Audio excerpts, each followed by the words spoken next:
Welcome in here to Watertown High School. I'm Tyler Lance, alongside me Tim Ladrin, bringing you Week 1 action, a bit delayed, a one-day delayed as Watertown took a little bit of rain last night. It accumulated a mass total of about 8.5 inches. Field looks great, though, as both teams come in here. A year to date ago, the season kicked off. Now this is the 98th meeting between the two squads, and both teams coming off a playoff appearance. 4-6, though, in the regular season.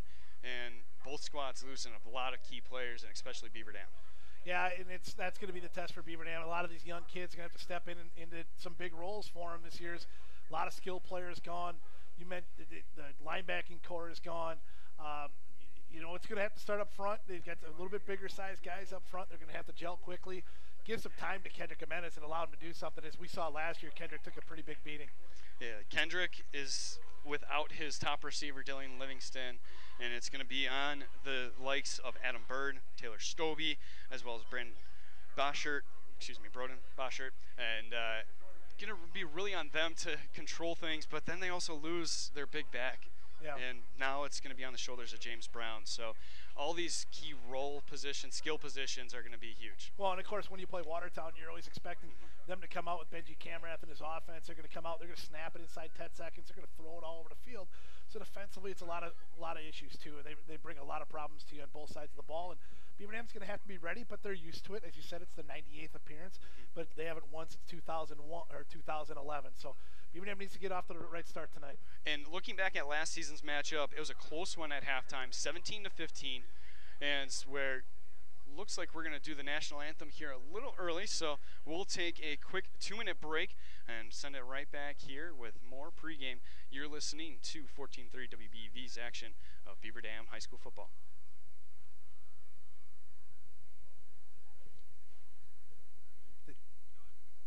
Okay.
The national anthem takes place, and we're about a minute away from kickoff here. And looking at this here, we were talking about the numbers before, and just before break we were talking Watertown's offense is as explosive as ever, and we were going through your stats before. Though they lose their biggest receiver, who is a commit to Air Force, still a lot of guys coming back. Yeah, Deno comes back. He's their leading receiver, returning 66 catches for 750 yards. Corey Stoss, 36 catches for 514. And then Cade Euler, who hit Beaver Dam for 12 catches for 202 yards in the opener last year, gets hurt on the first play of the next week and ends the season. So, and all those kids are juniors. A lot of weapons for Watertown, and they always do. And they're, again, as you said, you're going to throw it all over the place. And It's a big test early on for Beaver Dam, no question. And it was a rough end of the year for Watertown last year. They won 4 of their first 6, but then they lost their last 4 games, failing to score until double digits until level 1 against Menasha, where Menasha really took it to them. So we'll follow that here, and as Watertown goes through their season as well, keep you updated as they're now in the Badger South as interconference matchups here for the first 2 weeks. Just flipping the schedules. It's a 2-year schedule, so instead of playing at home against Watertown, we're at Watertown, and next week we'll be at home against Fort Atkinson. So kickoff is about set here, and kicking off here for the Golden Beavers will be Miguel Lemus, and returning for Watertown. They are set and ready to go here as we are about to get the season underway. 12 minutes on the clock, and Lemus's run up is there. Coming through and returning it. Watertown, there's a little bit of handoff. Stas gets it, runs up the near sideline, cross up to the 30 and tackled at the 31-yard line, bringing them down for the Golden Beavers is Andrew Rosado, who's one of the new linebackers that'll be taking over here for this new core as they lose a handful of defenders. And a new face at quarterback here for Watertown. It was Dylan Fagerlin last year. This year it's Ethan Pauley. Have a younger Pauley you'll be hearing, and Evan Pauley, who's a slot receiver on the right-hand side. 2 to the slot to the right, 1 to the left. Katzenberger, who was a tight end last year, will be the lead back this year for Watertown. The snap goes to Pauley. He hands it off to Katzenberger, cuts inside, crosses up to the 35, tackled and brought down as he falls forward to the 37. So Sam Strasser on the tackle for Beaver Dam. It's about 2nd and 4, a long 4. As 3-4 defense for the Golden Beavers, 2 to the right, 1 to the left, tight end in tight on the left-hand side. Katzenberger moves now to the right-hand side of Pauley. Gets a snap, fakes, looks over to his right, finds his receiver. Open is Cade Euler, gets a first down, a couple moves, and he's finally brought down and stood up. Fumble, though, and is piled now and near the 40-yard line. We'll see where it goes, as there's a handful of defenders there, and it will stay with Watertown. So avoid the nearly turnover, and Watertown will keep this offensive drive going. It's the same type of route that Cade Euler beat Beaver Dam on last year. Just those short out routes out of the slot position. Does pick up the first down, but Adam Bird there to smother him early. Did force a fumble. Watertown does come up with it. The offense is set here. We're in the first minute of play, 11:05 here left in the first quarter. Pauley has Katzenberger to his right, 3 receivers to the left. A low snap, just having to grab it and run is Pauley, and he barrels forward, crossing up near towards the 45-yard line. He'll be just short. It'll be about 2nd and 7. Sam Strasser in there again on the tackle. Strasser being active as one of those new faces on the defense now. There is a lot of them, too. There's going to be a lot of different names this year. Adam Bird is one of the biggest and faces returning to this defense as Pauley takes a snap. Play action finds Stas, who's crossing on a slant in, crosses the 45 of the Golden Beavers for the first down, and it'll keep it going. And these cornerbacks are going to have to be active. And that was the emphasis in the pregame here, is how are they going to contain these receivers? And Watertown typically is just going to take what the defense gives them, and D-backs right now for Beaver Dam playing off a little bit, giving some space to Stas and Euler, and a lot of room right now. 2 to the right, 1 to the left. Tight end in tight on the left-hand side. That is Daniel Denault. Pauley, shotgun formation. Hands it off this time to Katzenberger, but brought down immediately. And he's met in the backfield by Taylor Stobie. And it'll be a gain of nothing there. And it'll be 2nd and 10 now, as we have 9:50 left to go here in the first quarter. That's what, talking to the Beaver Dam coaches before the game, they weren't concerned about the Watertown running game, and they thought they could, if they could take care of that pass a little bit, force them to run it a little bit more, it'd be to their advantage. 3 receivers to the right, Katzenberger to the left. Pauley drops back, takes a snap, shotgun formation, looks over to the left, has some space, finds a pocket there, and there to make the catch is Denault, who broke off from the line, and it'll be a big first down into Golden Beavers' 25-yard line. And Pauley stared Denault down the whole time, and was it Stobie that made or Boschert that made a break on it and just missed it and makes a nice catch. So it's 1st and 10 on the Golden Beavers 25-yard line. Watertown moving down the field with ease. One little hiccup, but able to recover on the fumble and almost a false start there, but Katzenberger is okay. 2 to the right, 1 to the left. Pauly shotgun, and miscommunication is coming up, and trying to come across was Jacob Krogan, the backup running back there actually, and miscommunication there will keep it now 3rd and 10. 2nd and 10, excuse me, after that completion there from Denault. So 2nd and 10 at the Beaver Dam 25. Again, we got a little bit of kick in earlier with refs wearing in shorts. Okay, good luck tonight. I love it. They're enjoying this weather just as much as we are. 2 to the right, 1 to the left. Fake handoff to Katzenberger. A little flat pass down over to Euler. And just tackled immediately. A gain of maybe 1 at most. It'll be now 3rd and 9. Beaver Dam jumped that little route on the outside. They had Evan Pauly open down the right sideline, but Beaver Dam starting to jump that pass to Euler. I'm sure Watertown coaches kept an eye on that as well. 2 to the left, 1 to the right, 3rd and 9. Almost jumping off sides on the right side of the lines. That's Zach Schoenberger, who commits the first penalty of the season for either side. That's costly too, because they had Watertown set 3rd and long. Now sets up a 3rd and 4. You know they got 2 downs to pick this up. They're going to kick the field goal from here. Puts Watertown in a very good spot. It's a tough penalty to take. Be 3rd and 3 now officially. 1 to the right, 2 to the left. Katzenberger in the backfield. A little hesitation move. Takes the handoff up the field. Crosses the 10. Brought down just short of the 5-yard line. And it'll be 1st and goal now for the Gosslings, as they're on the Beaver Dam 6-yard line. Pickup of 18 for Katzenberger. And just like any Watertown offense we've seen through the years, if they get some sort of running game going, they become that much tougher because they're so good through the air. Offense, there's been a few struggles, but once they find that hole, they get those big gains, and they've shown that so far. 2 to the right, 2 to the left. Katzenberger to the left of Pauly. Fakes the handoff. Pauly looks over to the left, passes into the end zone looking for his intended receiver, Stas, but throws short there as it was a crowded area. Bunch of Golden Beavers, and condensed field makes it a little more difficult now. Yeah, and the secondary's actually done a pretty good job after the first 2 quick hitters. They had Denault covered down the sideline, just misplayed by Boschert, but they've been around the area and they've tackled well so far. 2nd and goal still, 2 to the right, 2 to the left.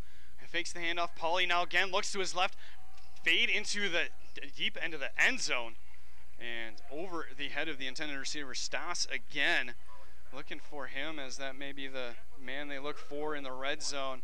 And we'll keep an eye on that moving forward in this game. Nice job again by the secondary. You mentioned it, Tyler. It's tighter in here for them, and it makes it more difficult to throw it into the end zone. And Beaver Dam needs a nice stop here on 3rd down. 3rd and goal, 2 to the right, 2 to the left. High snap, quick pump fake from Pauly, and he throws to Denault in the corner. And over his head again in that secondary. Yeah. Really locked it up here inside the red zone. They're going to kick it. And it'll force Paul Kajanski to come out and kick in warm-ups. We saw the kickers, both very good so far in warm-ups, as it'll be about a 24-yard field goal. Yeah, well within his range. He was kicking around 45 in pregame.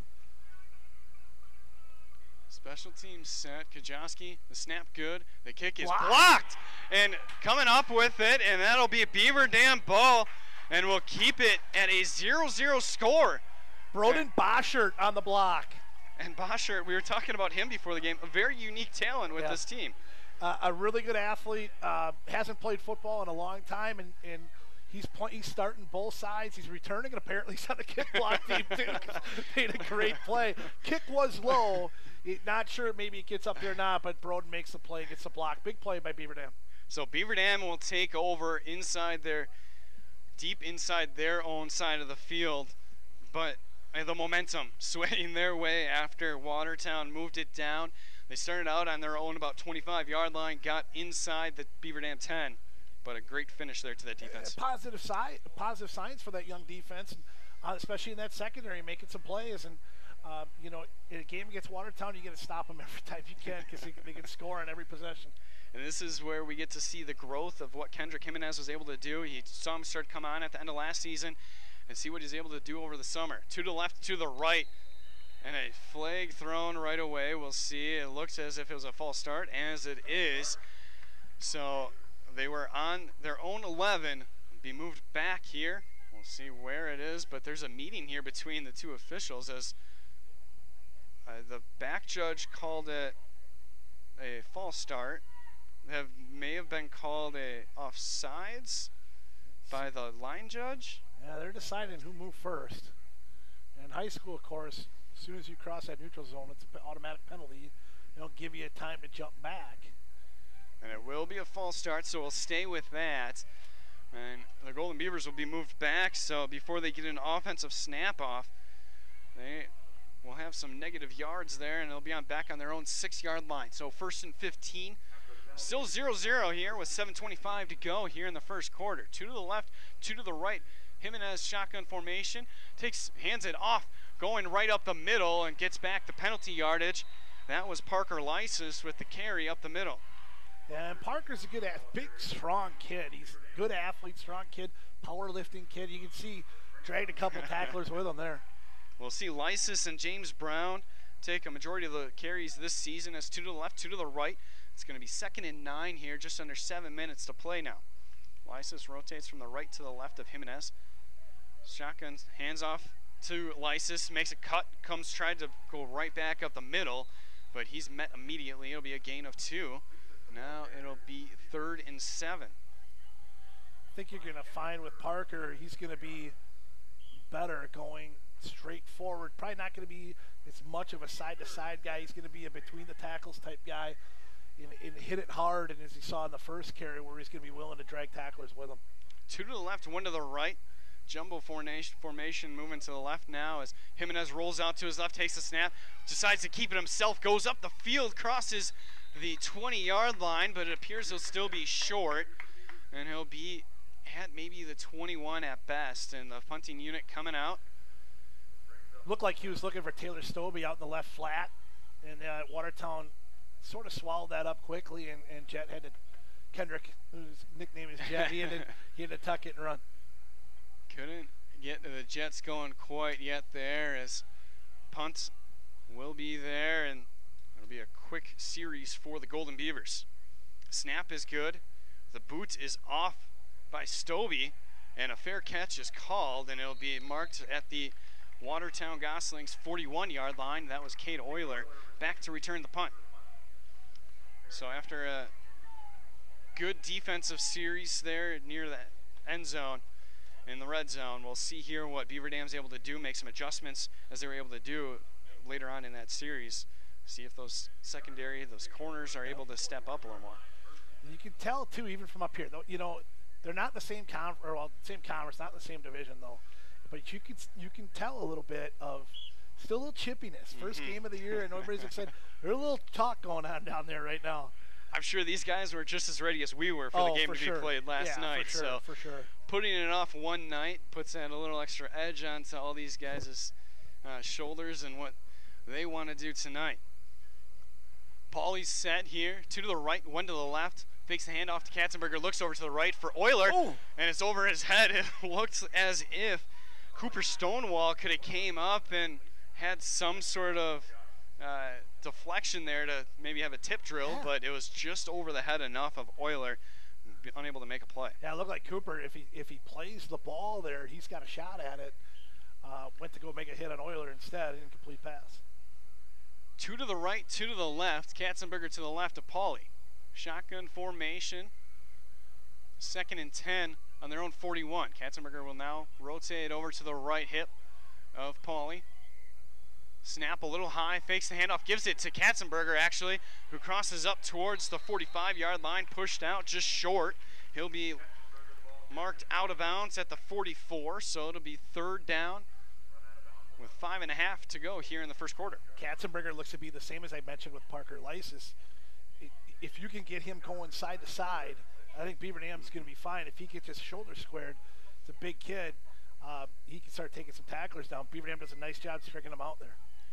2 to the right, 1 to the left. Denault inside on the line on the left-hand side. See what is in play here. 3rd and 6, 5.5 to go here in the first quarter. Still no score. Pauly takes the high snap, has to drop back, passes it right away. Tipped, caught by Denault, and into Beaver Dam territory.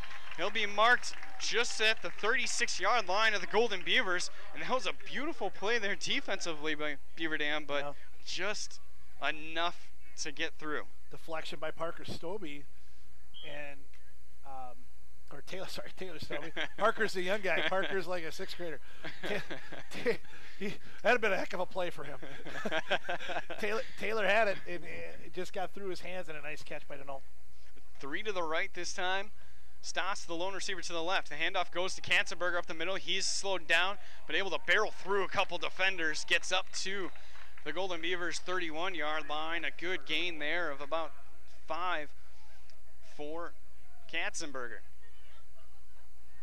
That looks like more of his runs inside, right between the guards, and just barrel and get what you can, and does a nice job of getting 5. 2nd down for the Gosslings in Golden Beavers territory yet again. 2 to the right, 1 to the left. Pauly drops back, a quick wide receiver screen to Stas. He's met immediately by Stobie, but he's able to get dragged forward, get some positive yards on the play, and it'll be short of the 25. It'll be about 3rd and 1, for the Goslings. Look like Stobie and Walker de Jaeger over there as well. Boy, Stobie's been all over the place so far, hasn't he? He looks like going to be one of those guys that's be the lunch pail guy. He's in every play. Needs someone to replace Mateo from last year and stepping up quickly.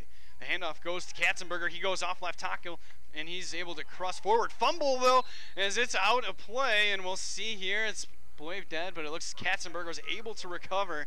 It'll be a 1st down for the Goslings, and they move further just outside of the red zone.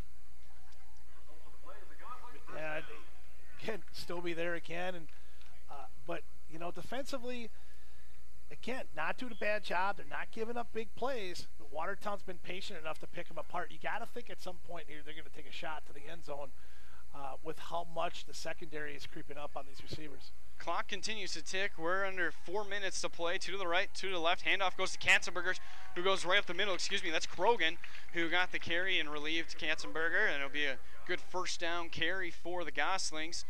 And it'll be about 2nd and 5 for Watertown. Their backs are more, in the past, Watertown's had sort of scat backs that, they get, one of those guys that get like 0, 1, 2, and then they'll hit 1 for 25. These guys are more power backs than they've got this year. 2 to the right, 1 to the left, and Alt inside as the handoff goes to Krogan again off tackle. Pauly keeps, crosses the 10-yard line, has the end zone in sight. Touchdown, Goslings.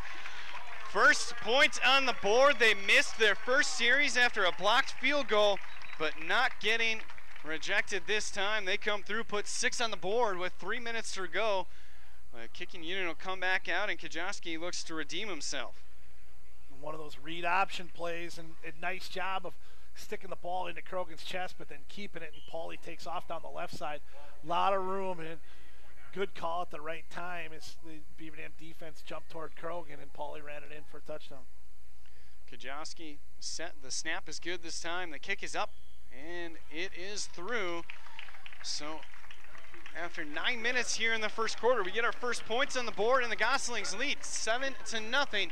Take a quick break. Be back right after this with more Beaver Dam High School football. You're listening to 1430 WBV and live on DailyDodge.com.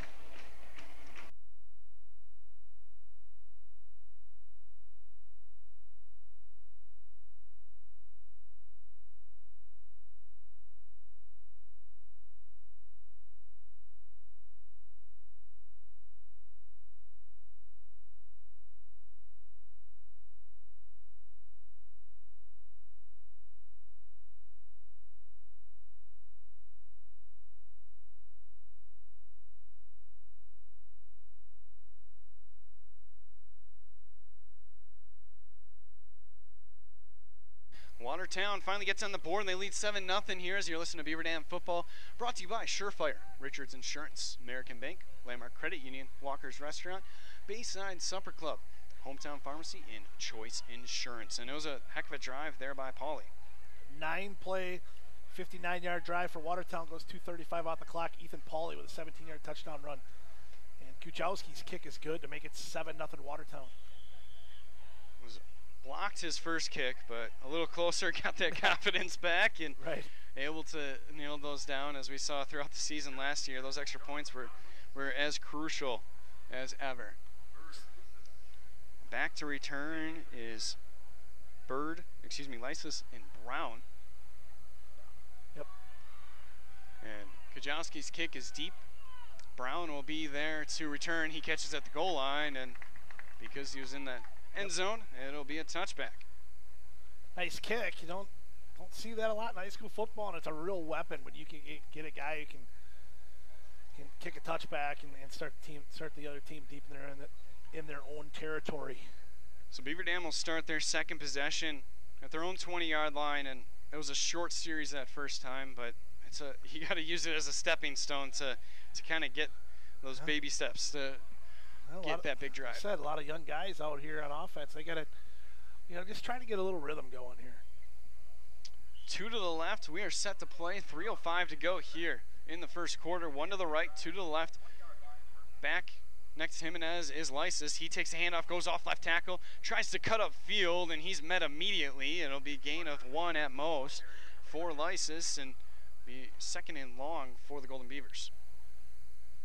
Yeah, and so now, again, you set up that second and long, and you end up possibly putting that offensive line under some stress here. You got to get that running game going a little bit.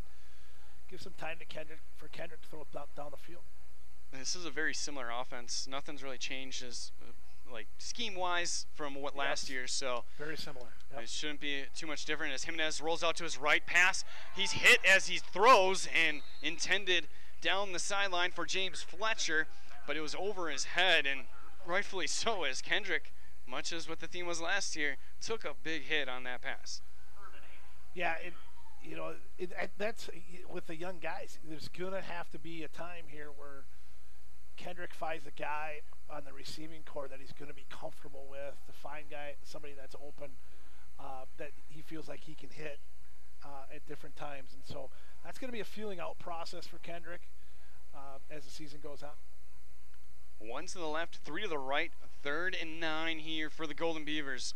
Empty backfield as Jimenez drops back, hit a quick pass over the middle, and he lobbed it just short, and the linebacker Jacob Krogan was able there to tip it away as Lysis, who went out near towards the left side of the line, tried to run a seam up, but just not enough oomph on there from Jimenez. Right read by Kendrick. Just put a little too much air under it. Hey, it's not like last year where if Jet was ever in trouble, just wing it up there to Dylan and see if he can go get it. It's not going to be that case this year, so we've got to get comfortable with those targets. Stobie back to punt, as well as now Euler and Miller back to return for the Gosslings. As another short series for the Golden Beavers. It's a punt that'll be floating just out of bounds at the 38-yard line.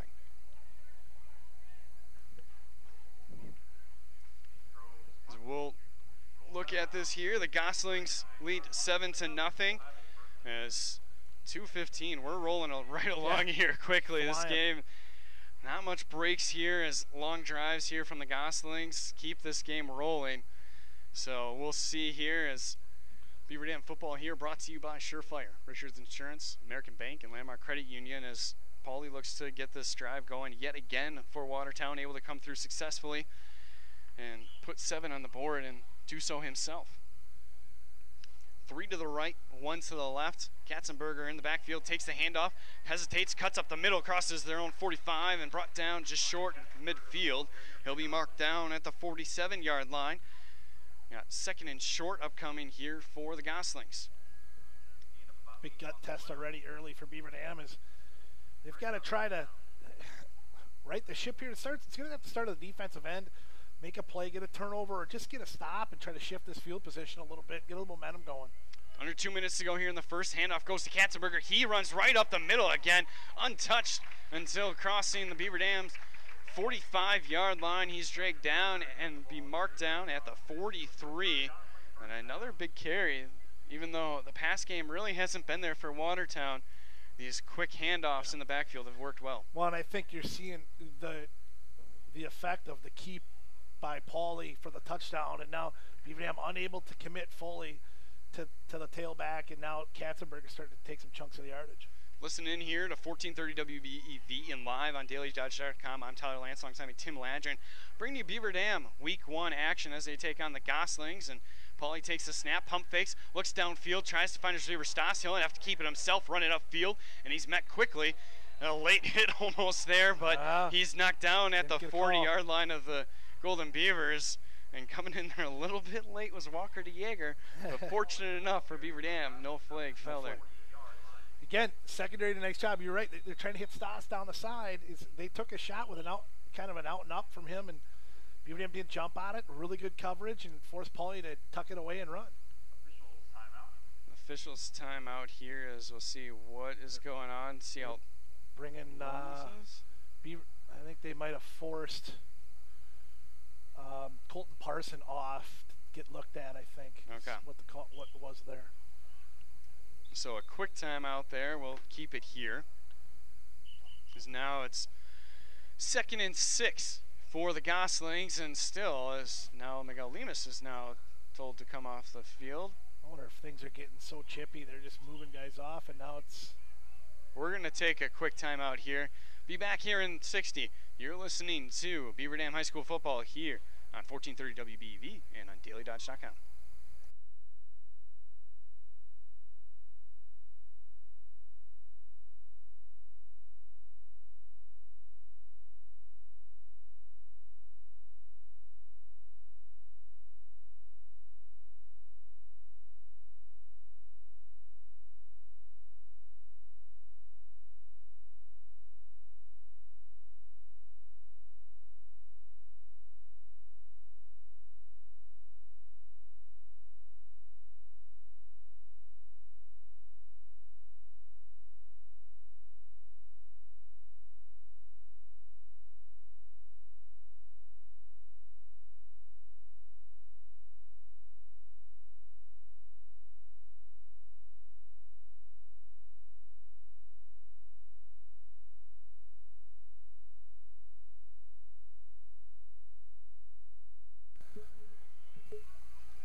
Welcome back here to Watertown High School. I'm Tyler Lance alongside me, Tim Ladrin, bringing you Beaver Dam High School football as they take on the Goslings tonight. A quick snap here from Pauly as he looks down the field for Denault. Finds a space, but Denault unable to pull it down. And Pauly has just been laser, just finding that pocket and being able to get it to his guys. But Denault unable to come down with that one that time. Sam Strasser and Cole Heinzen on the coverage there. Strasser was right with him step for step, but got to turn and look for the ball. Look at that hand up because Denault had a good shot at that one. So it's going to be 3rd and long, 3rd and 7 to be exact. As 3 receivers to the right, 1 to the left. Katzenberger to the left of Pauly in the backfield. Shotgun formation, a quick look over to the sidelines now. Get a quick adjustment as Katzenberger will move to the right side. Minute left to play here in the first quarter. Pauly takes the snap, fakes the handoff to Katzenberger. Pauly keeps it himself, tries to go upfield, crosses just short of the Golden Beavers 35, and that'll be short of a first down. And it'll be 4th and 2 now for the Goslings, and this is that close range where it's just out of field goal range, so it looks like they'll go for it here on 4th and short. It'd be interesting what kind of call Benji Camera sends in here because they've had a hard time completing the short passes. The running game's been there at times, and Beaver Dam's done a pretty good job there. It's a big play for Beaver Dam. This is their opportunity to change momentum. 30 seconds to go here in the first. 2 to the right, 1 to the left, and not lined up inside on the left side of the line. As we get a signal again from the sideline. Pauly is set. One Katzenberger to his left. Pauly fakes the handoff to Katzenberger, tries to pass, finds Stops running up the field on a quick slant and crosses the 20 of Beaver Dam and brought down just short of the 15. In fact, they'll mark it at the 15. So a big gain there. Clock stop here for a quick second with 8 seconds to go in the first. 20-yard pickup on 4th and 2 for Watertown. Big play. Clock run here, and the play looks to be called in, but Benji Kamarath, the coach here for Watertown, will say that's enough for the first, and they're in good field position in Beaver Dam's red zone.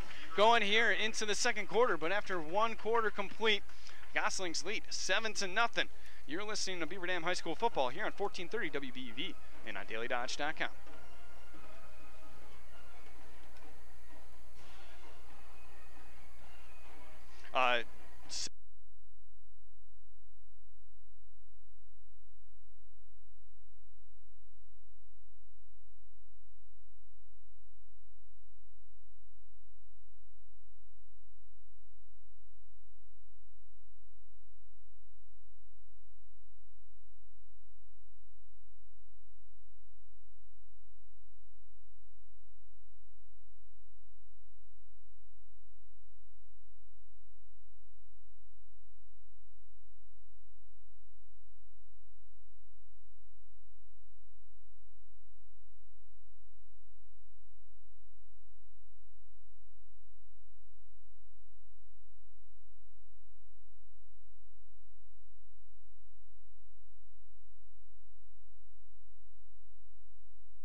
Back here to Watertown High School. I'm Tyler Lance alongside me, Tim Ladrin, as we're bringing you Beaver Dam High School football tonight in week 1 of action as they take on the Goslings.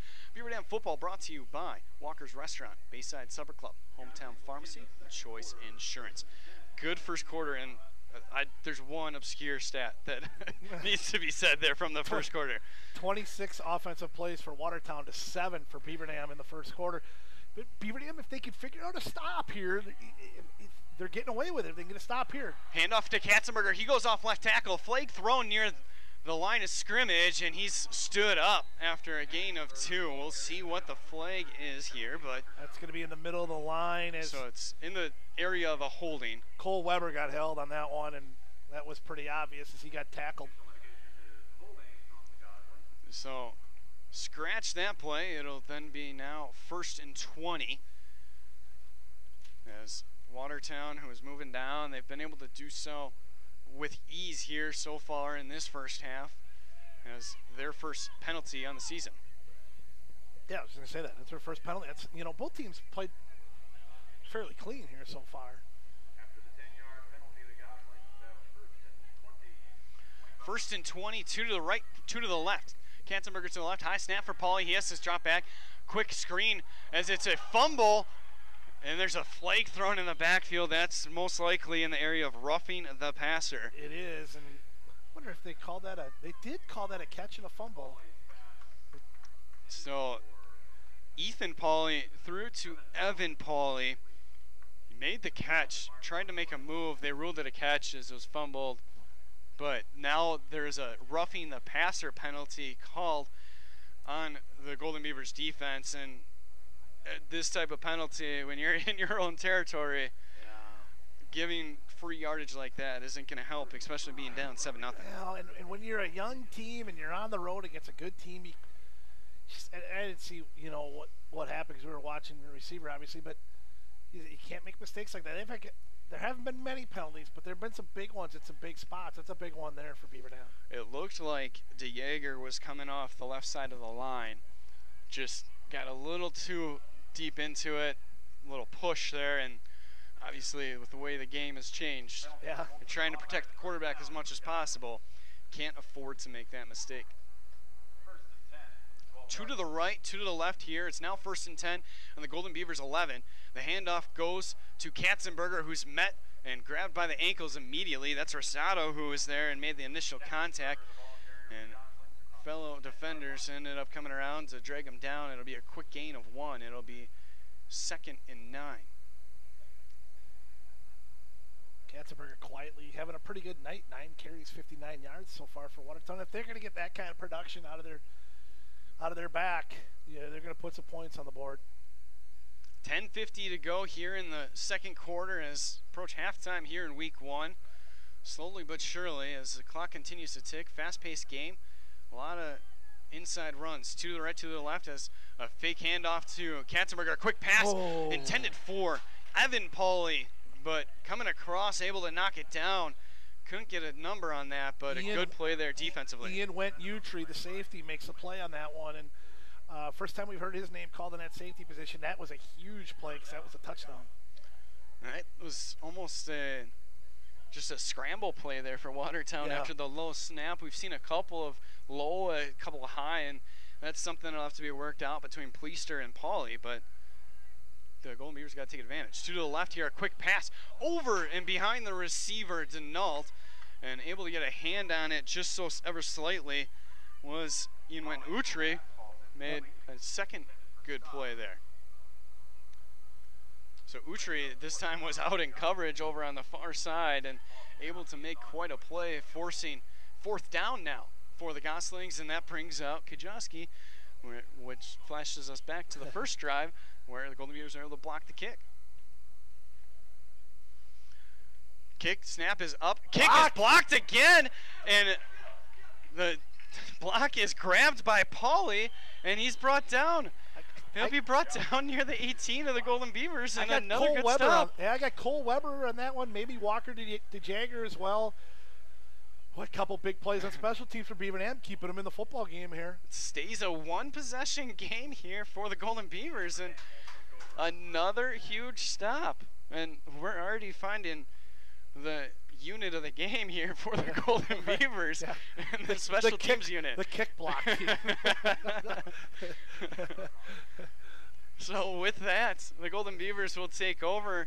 Don't they get it at the 20 since it's in? Guess not, huh?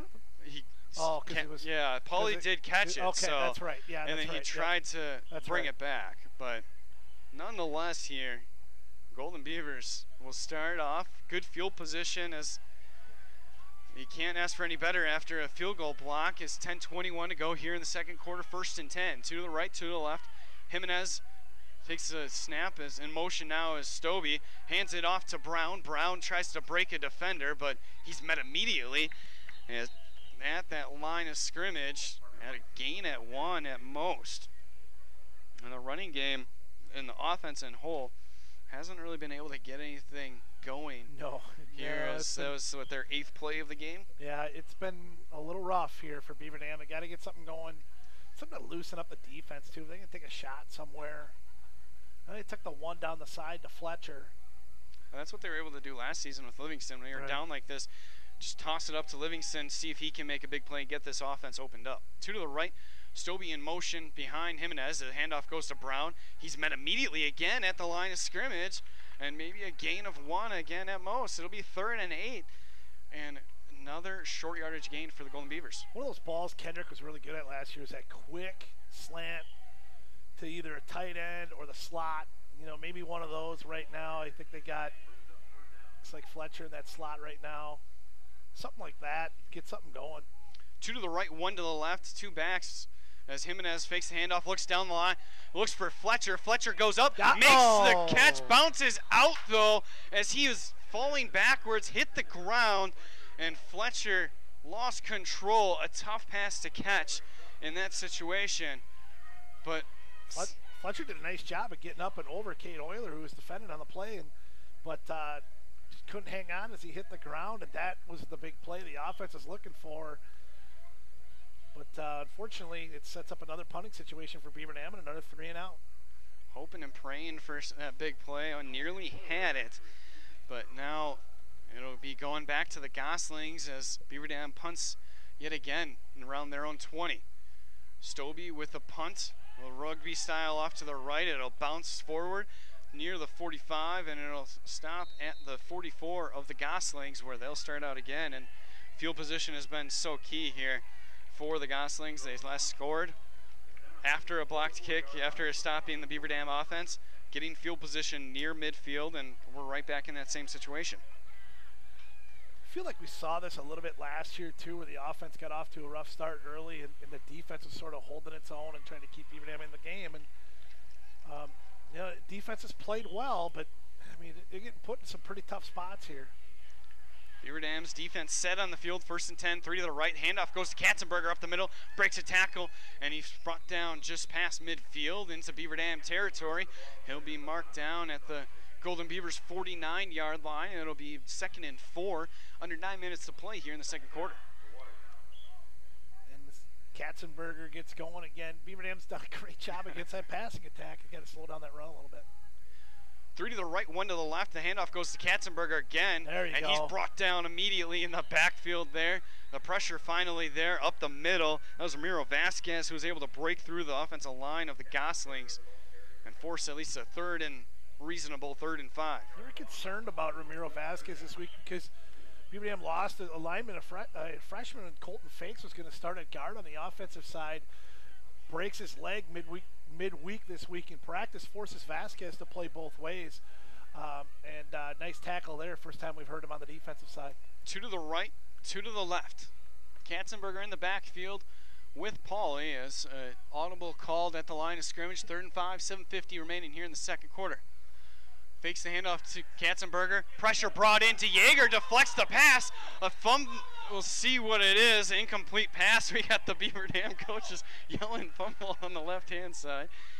But it'll be an incomplete pass as Pauly was able to just get it forward enough to rule it incomplete. So it's a big stop, forcing the punt here for Kajoski. And Beaver Dam still able to keep this within a 1-possession game. I'm going to tell you, we've done a lot of Watertown games in the past.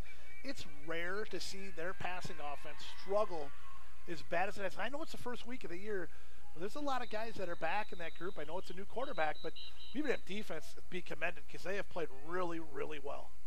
And a timeout is called here by Coach Kinsey. So we will take a quick 30-second break as well. Be back right after this with more Beaver Dam football. You're listening to 1430 WBEV and DailyDodge.com.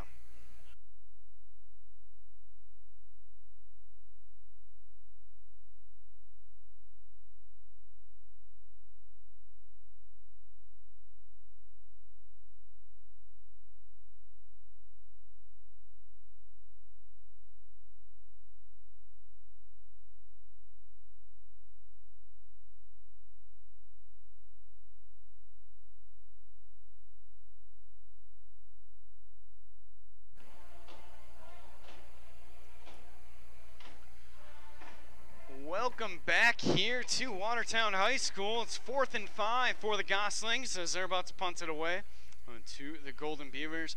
Beaver Dam High School football brought to you by Surefire, Richards Insurance, American Bank, and Landmark Credit Union. Golden Beavers looking to try to get something going here offensively after a good stop there on the defensive end. See if they're able to do so here and get some good field position to start out. I think it's a good timeout by Steve Kinsey just to be alert of a fake, especially here early in the season. And a punt away, nearly blocked as Stobie, as it bounces out just inside of the 15. It'll be marked out at the 13. Kajoski had to roll out just to his right a little bit there as coming in to try to block it was a Golden Beaver, but unable to do so. Yeah, so Taylor Stobie again. You're hearing a lot out of him. So 7:30 to go here in the first half as Coach Kinsey and his coaches try to get this offense fired up. Now at 9-10 plays offensively compared to 30+ for the Goslings, and that's something that reflects the 7-0 scoreboard right now. But you know what, though? It doesn't really reflect 7. You get those numbers, and you're thinking 21, 28, nothing. Beaver Dam's being able to hang in here. Just need a couple big plays. Bunch formation as a false start. The whole right side of the line moved on that one. Can't single out one man on that. That might have been on the center, not snapping the ball. So we'll see as they move back 5 yards themselves. It'll be 1st and 15. The way that was set up, that looked like it was going to be sort of a quarterback sweep to that right side. Had 3 to the left there, so the whole right side was wide open. So now Beaver Dam backed up inside their own 10-yard line, marked at their own 8, 1st and 15. 2 to the right, 1 to the left. Brown in the backfield. Stobie inside as the handoff goes to Brown. He tries to cut off right, tries to go outside still, and he's backed up to his own 5, and he'll be brought down for a negative loss there. We'll see as he's marked down at his own 5-yard line, and that goes back to what we mentioned with Brown and Lysis, where they had to go up the field right away. James has to pick a spot and get up the field and end up losing 4 yards on the play. 7:05 here to go in the first half. Second and long. 2 to the right, 2 to the left. Brown in the backfield. Handoff goes to Brown. He tries to go up the field immediately. Fumble. We'll see is Jimenez able to come up from behind. Good job on his part, able to come up right away and not allow any Goslings to dive in on that. Yeah, nice job by Kendrick. Really, really alert. That would have been a really disastrous play on their own 5-yard line. Got to create some space here. Got to get something. Give your punter a little bit of room at least. 3rd and 16 to be exact. 6.5 to go. Fakes the handoff to Brown. Jimenez rolls out to his left. Finds his receiver. Stobie diving catch near the 40. And a beautiful job there by Stobie, able to come down with that. Beautiful job defensively there as well. I believe that was Jacob Krogan on the coverage there. And just trying to get something going. The first down on the night for Beaver Dam. 26-yard pickup from Jimenez to Stobie. As 2 to the right, 2 to the left. Brown to the left of Stobie is the call coming in from the sideline. 33-yard pickup. Brown now to the right of Jimenez. Takes the snap, a quick pass over to the right-hand side. Bird's there to make the catch. Just gets up to the line of scrimmage. Fumbles the ball, though. We'll see if he was marked down, and it looks like that was the initial reaction from the far judge, as ball was knocked loose due to the ground. So it'll be Beaver Dam football, and it'll be 2nd and 8 now after good job by Bird trying to fight for some positive yards. Well, feel a little bit of momentum, throwing the ball a little bit here, letting Kendrick play a little bit. Big pickup from Stobie to get this thing close to midfield. 3 to the left. Handoff goes to Brown. He goes off left tackle. He has some space, cuts forward, crosses for the 45, and he's brought down past the first down marker, and another first down for the Golden Beavers. It'll be down at the 48 of Beaver Dam. We're going to have a really good time watching Taylor Stobie this year. He was blocking like Jared Lytle from Watertown, 15 yards downfield to knock him down. Absolute grinder, and you love to see that, especially from a two-way player. As 1 to the right, 1 to the left, 2 tight ends on each side. Handoff goes to Brown, finds some space on the middle, cuts it outside, crosses the 40 of the Goslings, 35, 30, 25, 20. A flag down in the middle of the field, though, near. Yeah, they're going to get James Fletcher for a hold here on that outside. As disregard that, as that'll be brought back, as just as you thought the offense was starting to get the engine going, they'll be stopped there and brought back. The unfortunate thing about that one is James didn't really need to do it. Brown already had 10, 12 yards before the hold on Fletcher. So we'll see where it is marked from here. The hold was down the field. Gonna be right back to the line of scrimmage, pretty close here. So it'll still remain 1st and 10, though you would have liked to have that run downfield. Yeah. Nearly 20, 25 yards on the carry by Brown, and is negated by the holding penalty. Still a little bit of momentum, couple nice jobs of finding holes by James Brown and getting some space by that offensive line. 1 to the right, 1 to the left. 2 tight ends in motion. Lysis handoff goes to Brown up the middle, but stood up. Krogan coming through. The inside linebacker for the Goslings broke through that line of scrimmage and found his man immediately.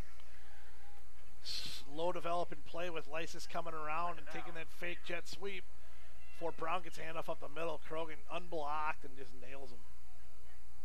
1 to the right now. We went from first down the field to a holding penalty back, 1st and 10. We stand 2nd and 14, 4.5 to go here in the second half, and a flag is thrown. Well, it'll be against the Goslings. It'll be a offside, so the loss goes right back, and it'll be 2nd and 9. You actually gain a yard after that penalty. Ramiro Vasquez. That offside gets right in there, lets them know they were offside. Yeah, a little talking going on out here. It's always the pointing game, whether you were offsides. I jumped too quickly. 2nd and 9, 1 to the right, 3 to the left. Jimenez drops back, a quick pass and a slant intended for Fletcher, but too high and in front of his man. It'll be an incomplete pass, and it'll be 3rd and 9 now for the Golden Beavers. Nice deflection by Stas on the play on that right side. Tried that quick hitter. You know, Kendrick's pretty good at that ball. A little bit up, but on that one, but nice play by Stas. So now forces 3rd and long for the Golden Beavers. They're bringing in some substitutions from the Gosslings as well. Now 3 to the right, 1 to the left. As Lysis in the backfield, Jimenez quick drop, a quick screen, finds his receiver, and a throw was caught on the near sideline by Broden Boschert, but he had to go down on a knee, unable to bring it up before actually completing the catch, so he's marked down. He had all the field to run if he was able to get up in time. And it was set up well. It really was. And Broden had to come down to a knee to go get it, though, and you know, in high school, you're down on your knee, it plays dead, and it's unfortunate because if Broden is able to keep his feet and catch that football, he's probably gone. Really well set up. Great call by Coach Lindy. Knew that thing was set up and ready to roll. Missed opportunity there by the Beaver Dam offense, but able to get near midfield and now going to force the Goslings back deep into their own territory. And it looks like Coach Kinsey is going to call another timeout. That'll be the 3rd and final timeout for the Golden Beavers. We'll take one with them. We'll be back here in 30. You're listening to Beaver Dam High School football on 1430 WBV. And live.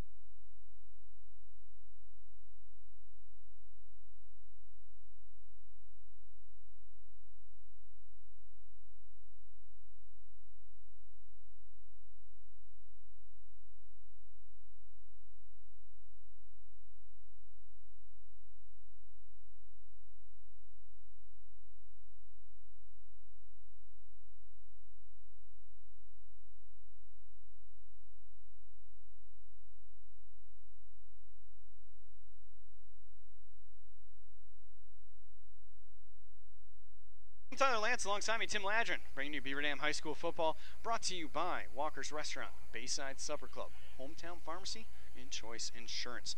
Have 4th down on our hands here with 3:51 to go, and a good start to get the offense rolling for Beaver Dam, but something that they wish would have been more. Well, I mean, and the flip side of that, the positive, they flip field position here. If they can get a nice punt and get good coverage, it'll be able to flip it and force Watertown to go a long way here. Euler and company back to return as Stobie is able to boot it away towards Euler. It'll bounce back towards the Beaver Dam side of things, but it'll be hopped on quickly, and Goslings will start their offensive series at their own 22-yard line. And the Goslings, we were talking about it, they've been able to get offense going with the running game, but I think we expected a little more out of that passing game. Well, they got out hot, right? And I mean, Ethan Pauly was 4 for 5 out of the shoot, and they looked good and moving the football. Beaver Dam gets a blocked field goal on that first possession. Since then, not much. I mean, Watertown struggled throwing the football, and on the ground they've been okay, but they don't. Katzenberger's a nice runner, but he's not a game breaker, and Beaver Dam's done a nice job of holding him up. 3:43, Goslings start their drive, 3 to the right, 1 to the left. High snap for Pauly, a quick screen to Denault, nice but he's hit immediately by Rosado. Finally drags him up into company, and he's brought down for a loss. It'll be a loss of 2 on the play, and a good job. Good read there by Rosado. Yeah, great read. It's tough to see that quick screen on the field, but Beaver Dam's done a nice job of reading that. And again, you would think at some point Coach Camera's going to dial up a fake of that thing and send one deep behind it, because Beaver Dam's really jumping those. Euler's got to be itching to get that deep pass and just break past his secondary, but they haven't been able to find that opportunity for him quite yet.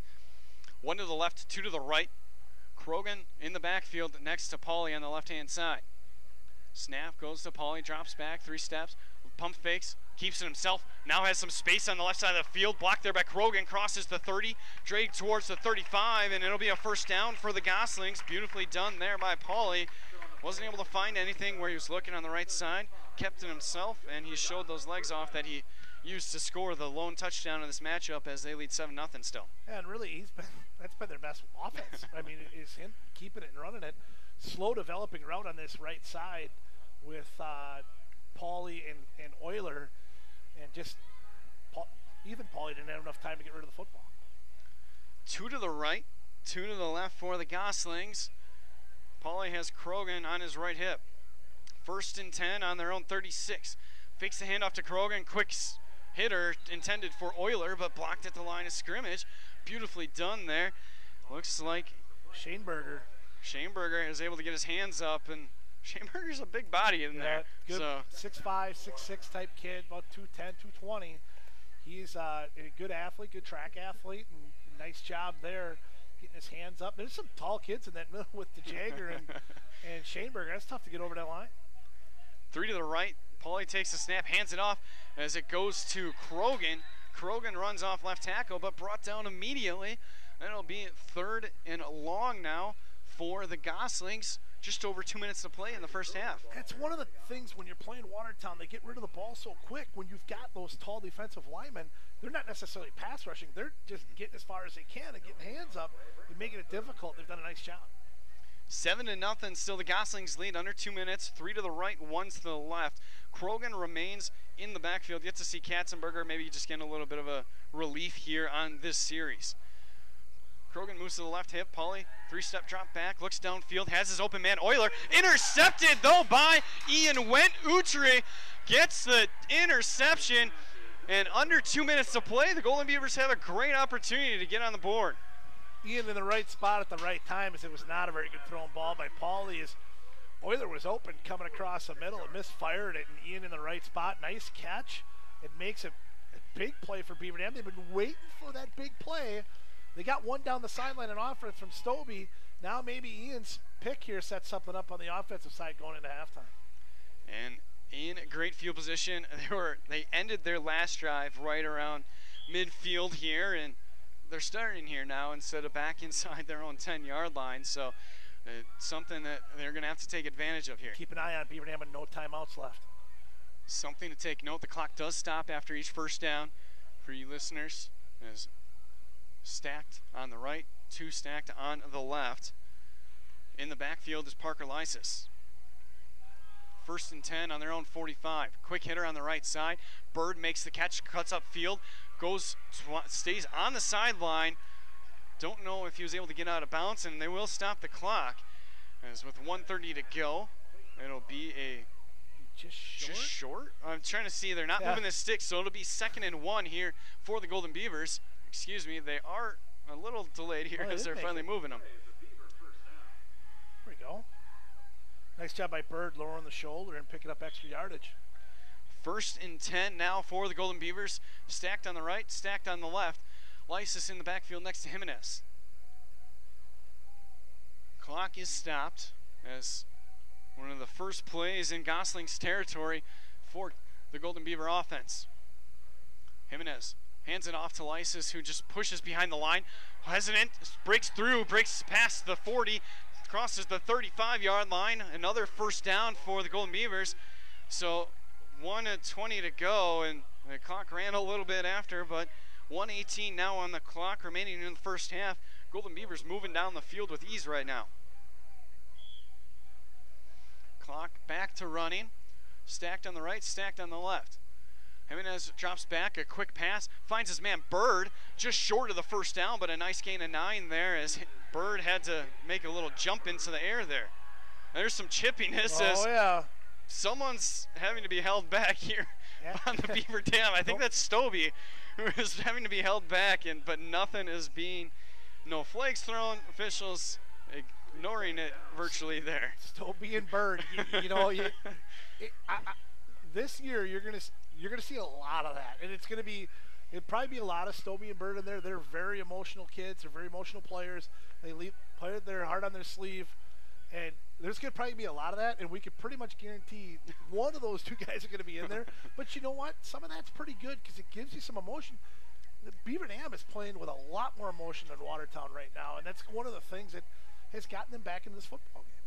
And the clock has stopped, for you listeners wondering what's going on. The clock has stopped at 46 seconds. Don't know why it just got moved down to 5. That is not, it can't be right. I think okay, 57 seconds put on the clock here. As there was a stop and play there with the whole alternate, with whatever is going on downfield there. The jaw jacking over there on the side after the catch by Bird. But, you know, those two guys are their emotional leaders, and him and Bird and Stobie, and they're, you know, when they get going a little bit, you can hear the Beaver Dam side from here right now, the players and the fans. 2nd and 1. Handoff goes to Lysis. Flag is thrown on the near side, but Lysis gets up near the 10-yard line of the Goslings. And it looks like it's in the area of a holding, so we'll see. It was a quick flag by the side judge. It's got to be alignment, some sort of an alignment thing. Yeah, no holding. So offside. We're still awaiting the official call here as the play is being brought back. Doesn't appear to be a holding. It's that has been ruled out. But wide receiver offside over on this near side over here. So another penalty that's hurt this offense after a big gain on a run, and especially with 45 seconds left on the clock, got to get downfield somehow to be able to give you a chance to at least.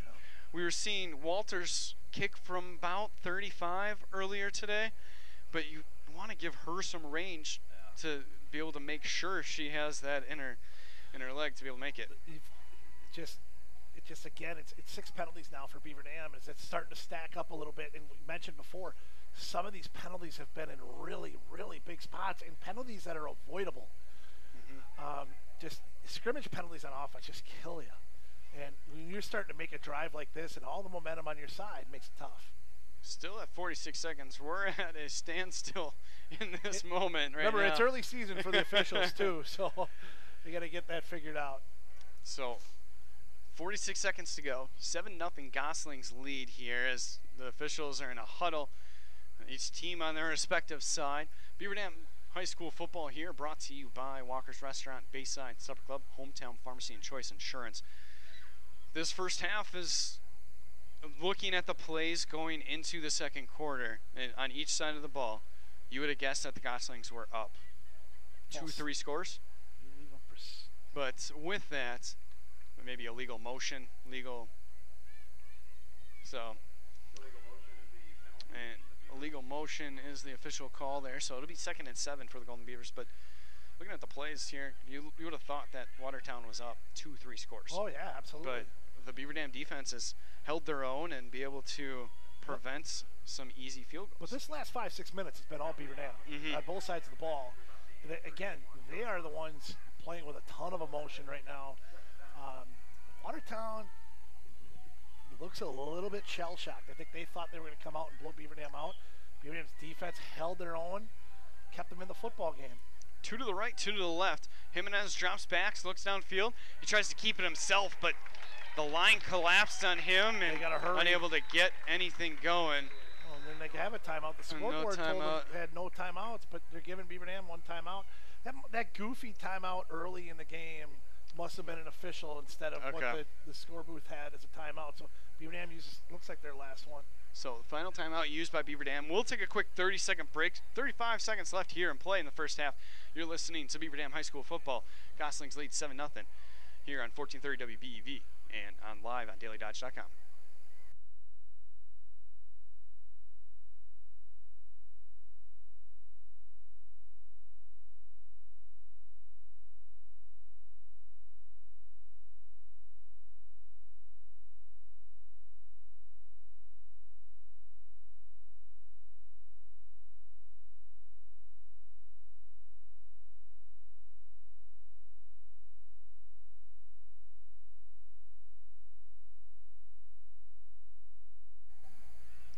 Welcome back here to Watertown High School. I'm Tyler Lance, alongside me Tim Ladrin, as we're bringing you Beaver Dam High School football. Gosling's lead is 7-0 over Beaver Dam, and with that, it's Beaver Dam is in territory right now to be able to try to get on the board.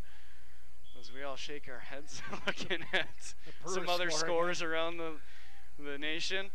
3 to the left, 1 to the right. Lysis rolls out to the right. Jimenez looks downfield, has to keep it himself, go upfield, and he's brought down. That's 4th down near the 30-yard line. So it's at that point you have to, Coach Kinsey's going to just try to get that first down. 18 seconds in ticking, 4th and 8. Take a shot. Take your time and then take a shot. Watertown's going to use a timeout, which I don't understand that certainly benefits Beaver Dam. Yeah. Lets them sit down and relax and think about it here, what they want to do from the spot. Able to give Coach Kinsey his time to draw something up here, and we'll keep it here as a quick timeout is called. It'll be 4th and 7 to be exact. 13 seconds to go here in the first half, and we'll get into it a little more at halftime, but this has been a good, for what started out not so good, a good turnaround for this offense and Coach Kinsey's Golden Beavers. Boy, early on, this thing looked like it was going to be a bloodbath in favor of Watertown. It was an absolute control the first quarter and a half, but again, the sort of bend but not break by the defense. Offense could not move the football at all for Beaver Dam. 2 blocked field goals and a couple big plays. They got the big play from Parker Stobie down the left side. Taylor Stobie, God, I'm going to do that all year. I'm going to do that all year. I'll tell you what. Can we recruit Parker to the team and bring him Parker's up? going to have 9 years of eligibility at Beaver Dam by the time I'm done. Taylor Stobie down the sideline, and then the big interception by Ian. Wet Utri makes it, to set this drive up. 4th and 7, 13 seconds to go. 3 to the right, 1 to the left. Jimenez rolls out to his right, looks to pass, has a man down the sideline, caught on the inside the 5, ruled out of bounds, 6 seconds to go. And that's where that timeout was crazy. Is that Taylor Stobie with no, the I catch? think it's Lysis. It was Stobie. Stobie with another catch onto the far sideline there. 30-yard puts pickup. them in scoring position. And boy, that's inside the 4. It's officially at the 2-yard line. 6 seconds to go. 1 to the right, 1 to the left, and Coach Kemmer has given another opportunity for Kinsey to draw something up. Maybe this one. So this one's it's a to dead calm the ball defense, anyway, and but boy, that clock was running. Beaver Dam's probably going to either run the ball and just get into halftime, or take one shot to the end zone, and that's it. And that's the end of the half. Call timeout, and you let Beaver Dam make a play, and now there's a chance here to punch one in. And again, boy, if Beaver Dam can get one here headed into halftime, I'm going to tell you right now, if Beaver Dam scores here and evens this up at 7, this baby's over in the second half. Beaver Dam is going to absolutely roll him because of this momentum. I'm going to tell our producer back in the studio, Kevin Haugen, to mark that one down. Mark it down. Mark it down. We'll if Beaver Dam punches one in here, they get out of here with a 2-touchdown victory. I'm calling it. Well, a little more fire on there. All right. I'm telling you, they're going to walk out of here. This is a huge play. High school sports is all about momentum. We'll keep this going here. 6 seconds to go. 1st and goal on the 1-yard line of the Goslings. Stacked formation. It's handed off to Brown. Stood up in the backfield, unable to score, and that's going to take us into half with a 7-0 lead for the Goslings, and a little bit of confusion in here, but we will leave it at that. Going into halftime, we trail here. Beaver Dam trails 7-0 to the Goslings. Send it back to the studios for a little bit. Back with more with your Beaver Dam halftime report right after this. You're listening to 1430 WBV and DailyDodge.com.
Welcome back here to Watertown High School. I think we've cooled down a little bit here after just such a confusion of a play and what was going on. But Beaver Dam ended the half. Well, that is definitely the Reed Chrysler Dodge Jeep Ram drive of the half. Had the greatest opportunity of the game so far to be able to put some points on the board, able to try even this game up at half. But you hand it off right up the middle, 6 seconds to go. Clock continues to run, and we're at half here, currently standing 7-0 Gossling. Yeah, give credit to Watertown making a play because Beaver Dam had all the momentum there, making the big play to Stobie down the sideline, and stuffing James Brown at the goal line to make it 7-0 at halftime. Beaver Dam's the part that's unfortunate about the whole situation is Beaver Dam had all kinds of momentum those last 5-6 minutes. And I said it on air. I mean, if they score there, this baby's over because you feel like all that momentum, Beaver Dam is starting to play with some confidence, and you can just see it. They're going to have to rebuild in that locker room now because that was a huge play.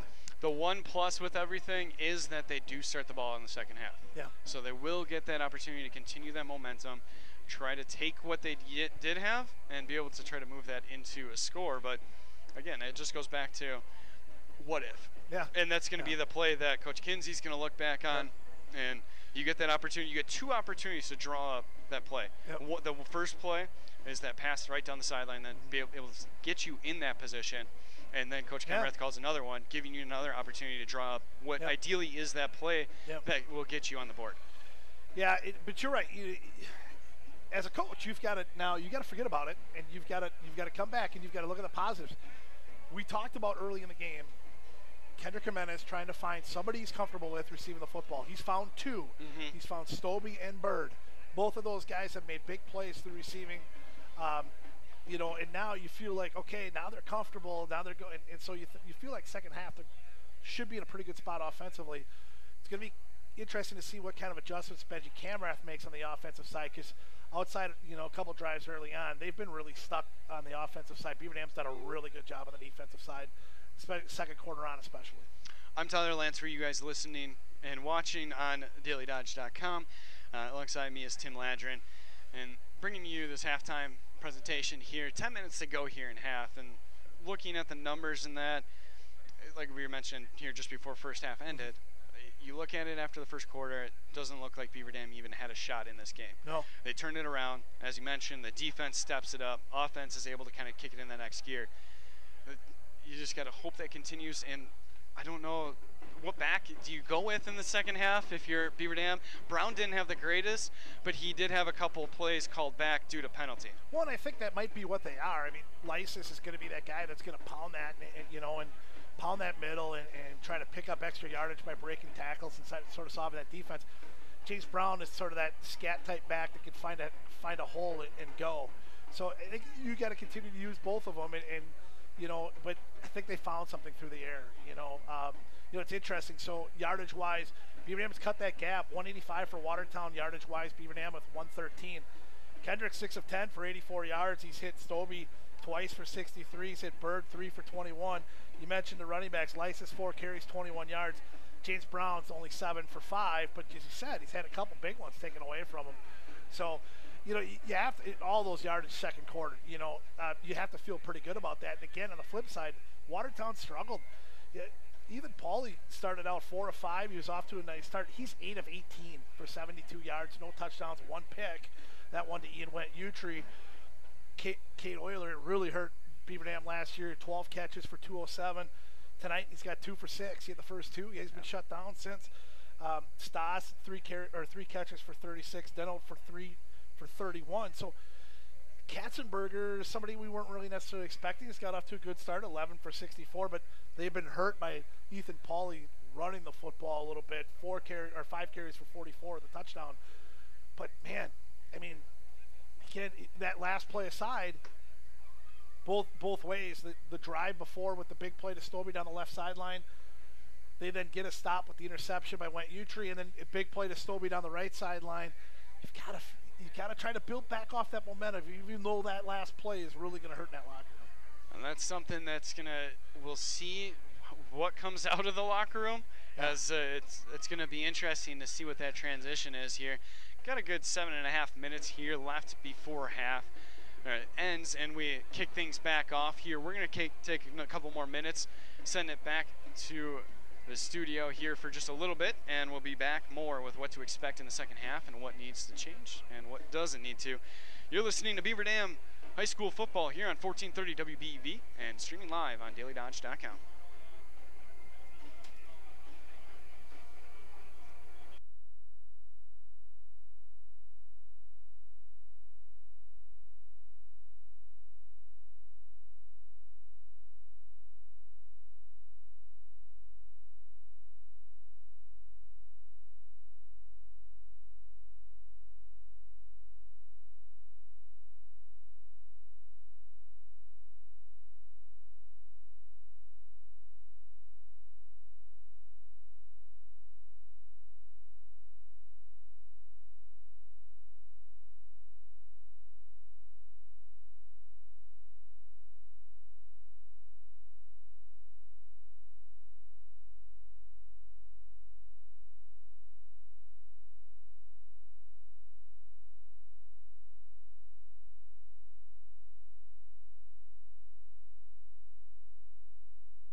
Welcome back here to Watertown High School. I'm Tyler Lance, alongside me Tim Ladrin.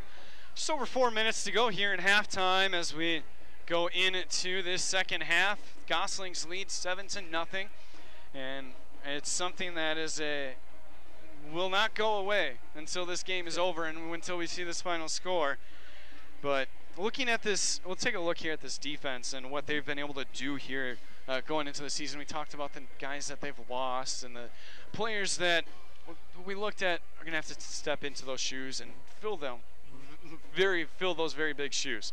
Not the easiest to do, but guys like Stobie, Rosado's been all over the place, and as you mentioned earlier in halftime here, Ian Went-Utri, who just came out big with that interception to really stop that drive and give the Golden Beavers that opportunity to score. Yeah, you know, Adam Bird's really the lone key guy there. He's second team all-conference kid last year at 5 picks as a corner last year. But, yeah, you're right. You mentioned some of those guys. We've mentioned Walker DeJager quite a bit today.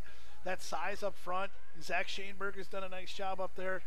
Sam Strasser, we mentioned him a couple times early. You know, a lot of guys have done a really good job up there. And, yeah, defensively they've been really good. And, you know, I think anytime you play Watertown, especially at home, and you only give it up 7 points at half, if you're going to tell us that, we'll send it in and take it. But so a lot of positives there. It's early in the year. You know, the nice thing about a game like this is with the WIA rules, these games, while they count, they don't count for playoffs. So a game like this is important. You play a good team. It's kind of it's still a rivalry game, and you're getting a lot of good stuff out of your defensive side, and I think they're learning some stuff on the offensive side. So Beaver Dam's in a pretty good spot right here. Watertown on the flip side, they're struggling a little bit right now. As good as they came out, they're struggling a little bit, and they look like they're searching for answers a little bit. Here's the thing I like most about Beaver Dam right now. They are playing with a ton more energy than what Watertown is. You can see it from up here. The sideline is loud for Beaver Dam. You can hear them clear as day from here. There's a lot of emotion, and when you're that team that's going to play a little bit harder, it always gives you a chance to win. And we talked about it at one point when the interaction happened where Stobie had to be pulled away. Yeah. Those two guys, Bird and Stobie, have shown so much, and they're playing both sides of the ball. They're not just playing one side and contributing there.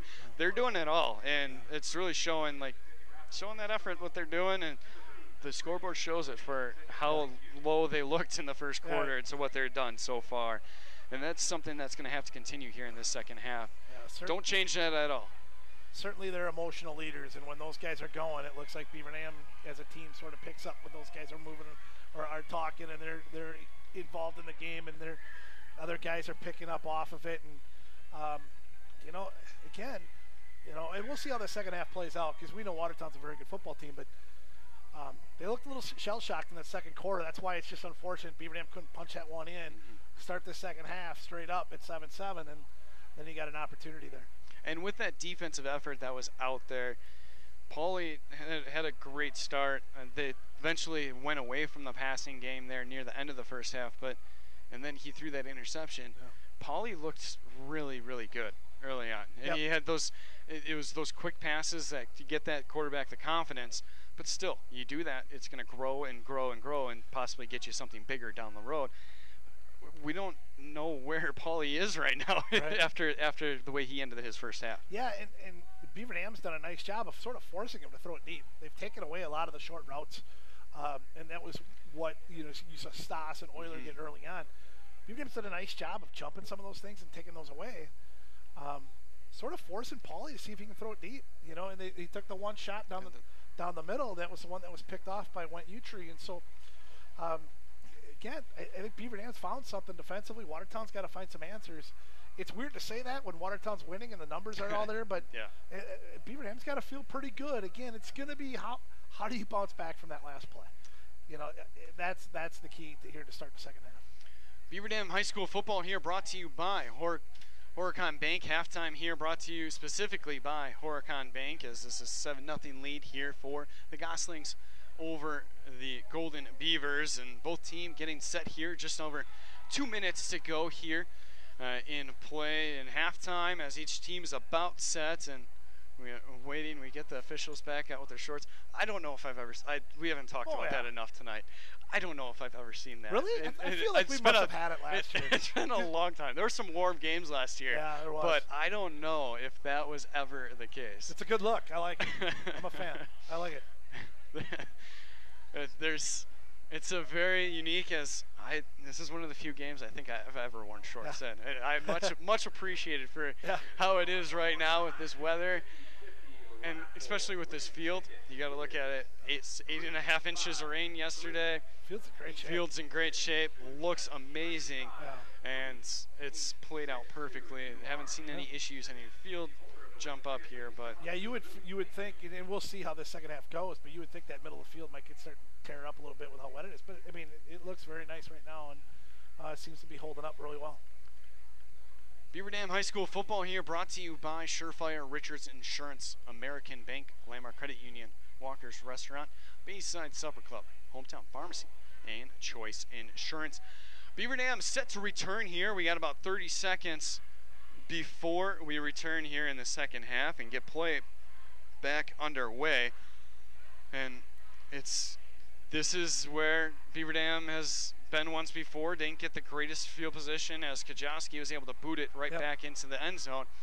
Brown tried to return it, but we'll see here what Kajowski's able to do going forward here onto this kickoff. As we've seen, he's got a very, very strong leg. Badger Conference results this week is the so far anyway, the Badger South is up 5-2 in the North crossover games this week. Mount Horeb in the North beat Edgewood 50-20. The other win was for the North was Wanakee 66-0 over Fort Atkinson, Beaver Dam's opponent next week. Wanakee is Watertown's opponent next week. Stoughton 56, Portage 15, Oregon 17-4-7. Oh, I missed one. It's 3-5. Reedsburg in the North beat Monroe 28-7. Milton 26-12 over Sauk. MG Monona Grove 39-0 over Baraboo. So it's 4-3. Beaver Dam's got a chance to even out the first week here. Very similar situation last year. I mean, shocker, Wanakee beating someone big, but hey, it was the same situation last year. We said that last year too. You can't read anything into the Fort Atkinson game when you open up with Wanakee. That's a tough draw. They'll be very happy with this 2-year cycle being over. We will see Wanakee in the Week 9 action as Kajoski boots it away. See where it goes, and it's caught before the goal line. So coming up as Parker Lysis crosses 25-30, 35-40. He's met by a few defenders and brought down just past the 40. A flag is thrown though near the 32. We'll see what it is. Hopefully not a holding as it's in the area. Yeah, likely is. Yeah, it is. And Beaver Dam will be brought back. They'll be back at their own 22-yard line to start now the second half as costly penalty, and that is gradually becoming the theme of tonight as you get a big 20-25-yard run, but there's a holding penalty, or you get a big run and there's an illegal motion. Right. There's seven penalties and for Beaver Dam so far, and more than half have taken away big plays or been at really big times. You never want to have a penalty, obviously, but there's times where it doesn't hurt you that much. They've been hurt multiple times by important penalties. And 7 isn't a horrible, I mean, not ideal, but not a horrible number for Week 1 as you kind of get into the season, kind of get into the groove, but it's that timeliness that definitely hurts. Still got another half, though. I mean, you add that up, that gets up to 13, 14 pretty quick. 11:50, we're just into play here in the second half as one to the left, 3 receivers to the right. Jimenez has Lysis to his right hip. The handoff goes to Lysis. He goes up the middle, and he's met immediately and stood up by the Gosling's defensive line. And a quick first play here in the second half. What do they add here, 22-yard line? Boy, it's just, they had that thing all the way out to the 40. It's just, man. Big 20-yard difference off that holding penalty and moves you back, kind of sets you back a little bit. 2 backs in the backfield, 2 to the left, 1 to the right, as now in motion Lysis goes off to the right. And handoff this time to Stobie as he's tripped up by his own defensive lineman and brought down at the line of scrimmage again, so it'll remain 3rd and 10 now. They just had a hard time getting anything going on the ground. A lot more success through the air with Kendrick. He's been on target most of the night. He's been under a little bit of heat, but he's thrown the ball really well. 3 to the left, 1 to the right. Fletcher trying to get Jimenez's attention as he's single coverage over there. Jimenez rolls out to his left, pass downfield. No one in the vicinity as a miscommunication on the route as Stobie stops short. There may have been a receiver in Bird that should have caught to the outside towards the sideline, but don't know. We won't know. Nonetheless, it's a 4th and 10 for the Golden Beavers. Man, it's a tough way to start after that last play and a half. You know, and you feel like when you talked about momentum the whole halftime, and they come out and they get the big kick return. All right, here we go. And the penalty sets it back. Stobie to punt. Euler and Denault back to return as it's booted away. It'll be right towards Euler, catches it at his own 43, crosses midfield, near sideline, runs out of bounds past the Beaver Dam 45, and he'll be marked out of bounds at the Golden Beavers 43-yard line. So good field position for the Goslings to start out their first series in the second half. Yeah, and so now we'll see, you know, we'll see if anything obvious Benji Camrath comes out with as far as a wrinkle or something. So everything is set here for the defense for the Golden Beavers as they held the Goslings scoreless after their second series and still have. 3 to the right. Katzenberger in the backfield gradually misses the handoff, and Paulie's lit up for a gain of 2 finally in Rosado, as there was a high snap to Paulie, unable to get it to Katzenberger, and Rosado came up and hit him hard. Might have been Colton Parson in there. Haven't mentioned him much. Middle linebacker.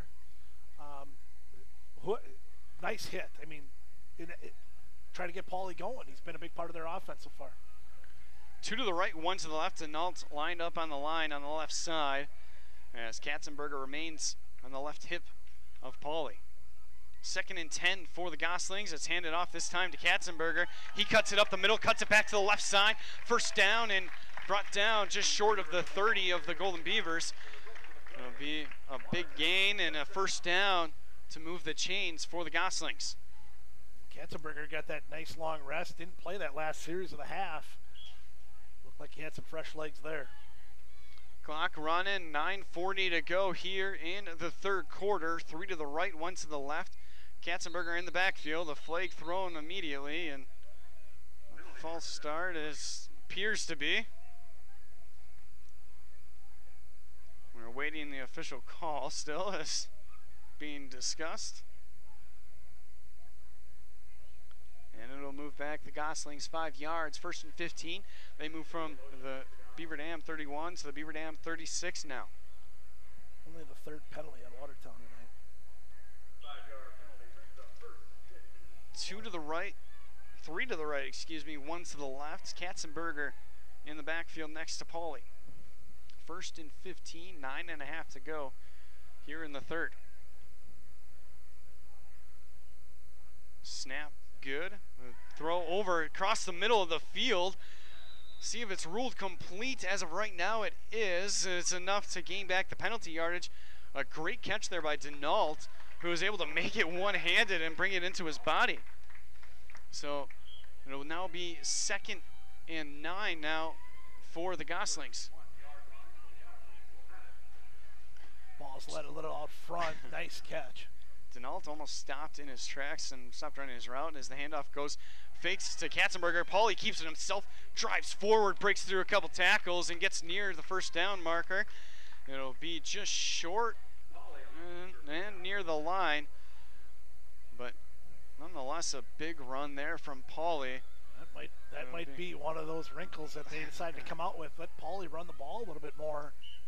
Stays 3rd down, 6 remain where they're at, 3rd and 1, 8:20 to go here in the third. Paulie keeps it himself, has the lead blocker Katzenberger, cuts back inside, crosses the 20, 15, and dives towards the 10. And he's brought down for the first down and inside the Golden Beavers red zone. Yeah, I think that's certainly the wrinkle they're looking at, is getting him letting him run a little bit. Again, he's been effective, 8 carries for 63 yards. He's got the 1 touchdown. And maybe that'll help him get it going through the air as well.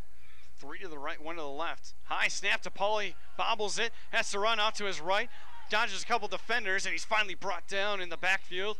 A loss of 2, and there's been some issues with Pleister and Paulie with that snap. Haven't seen it early on here in the third quarter, but it's came up, and that's a huge break there for the Golden Beavers. Watertown's lucky. Ethan Paulie's 6'4", and needed every bit of it, plus his arms, to go up and get it. Just about any other quarterback's not coming down with that thing, and it's a loose ball. There has been a lot of that tonight. Whether it's been low or high, it's bound to happen a couple times each series. Just not something you see out of a typical Watertown offense, though. 2 to the right, 2 to the left. Katzenberger still next to Paulie as Paulie fakes, passes to Denault, and able to make the diving catch. The man's made some fascinating catches all night long, and this puts them inside the Golden Beavers 5. And that'll be a first down, so 1st and goal now for the Goslings inside Beaver Dam 5-yard line. 2 to the right, 2 to the left. Paulie takes a snap, hands it off to Katzenberger, finds the open lane, a flag those thrown from the back judge, and the celebration may be cut short there from Katzenberger. And a holding is called, so that'll move them back outside the 10-yard line and still keep the score 7-0 Goslings. That might be the big penalty. Beaver Dam's been burned by him tonight. That might be one that hopefully burns Watertown as Beaver Dam gets to try to get a stop here. As clock stops at 7:05, we run here again. It's been a quick-paced game so far. The teams know what they want, and they're getting what they want. 2 to the right, 2 to the left. Pauly fakes the handoff, keeps it himself. Go QB draw is met by Rosado as Pauly gets pulled forward, falls towards the 2, so regains that yardage that was brought back after a holding penalty. So it'll be 2nd and goal on the 2-yard line of the Golden Beavers. Certainly been, again, it's been their best threat tonight. Him on sort of that read option, keeping it and taking off. It's been a big factor against Beaver Dam's defense. 3 to the right, tight end in on the left as Pauly QB sneak, keeps it himself, leans forward. He stood up. He's tackled forward though, not sure, no signal yet. He's brought down just short, maybe the inch line, and it'll be 3rd and goal now for the Goslings.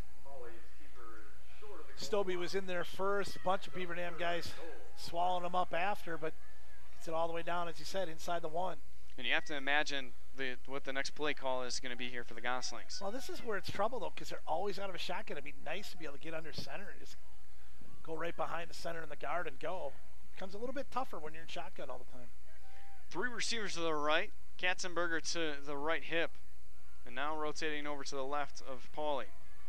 Denault on the left side of the line, hands it off to Katzenberger, met immediately in the backfield. Great job there, and we mentioned his name earlier on this series, Colton Parson, breaking through that line and tackling him for a loss, a big loss of 3 there. And that's why, again, that's a problem, because it takes longer to get that snap and then get that handoff. It allows that defense, when they're stacked in there anyway in that goal line formation, it allows them to get that penetration quicker.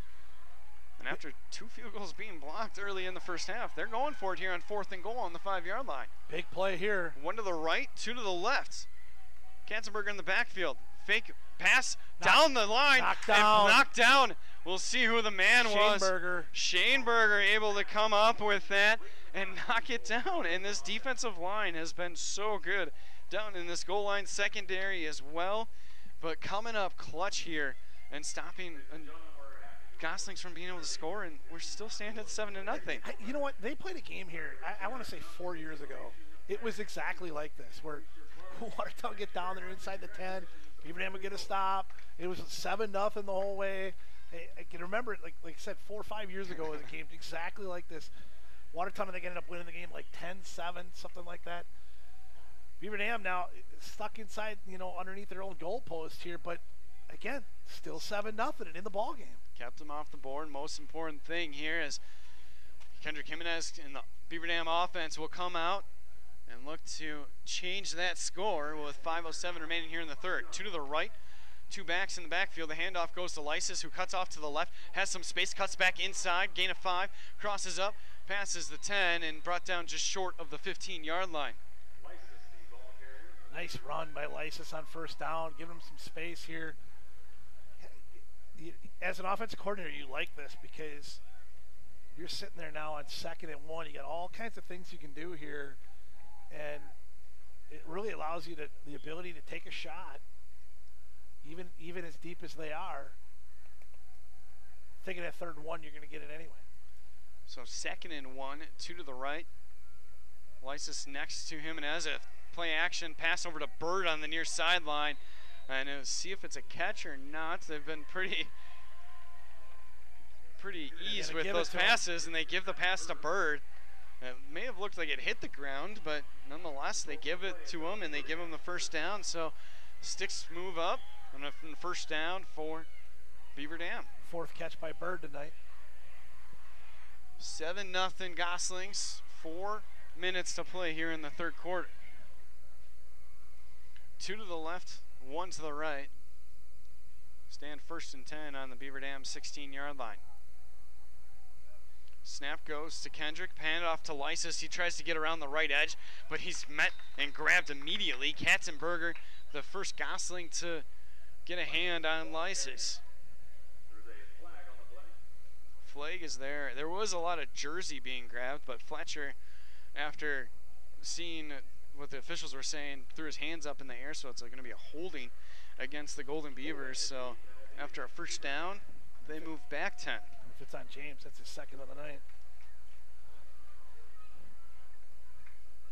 Tough spot now because, again, you get that first down and you start to get a little momentum, get away from your goal line, and now you get dropped back again. This will be half the distance, I would imagine. So, see where it's marked back to. It's just in front, or just behind, excuse me, the 10-yard line. So, a huge loss for the Golden Beavers is it'll be 1st and 16.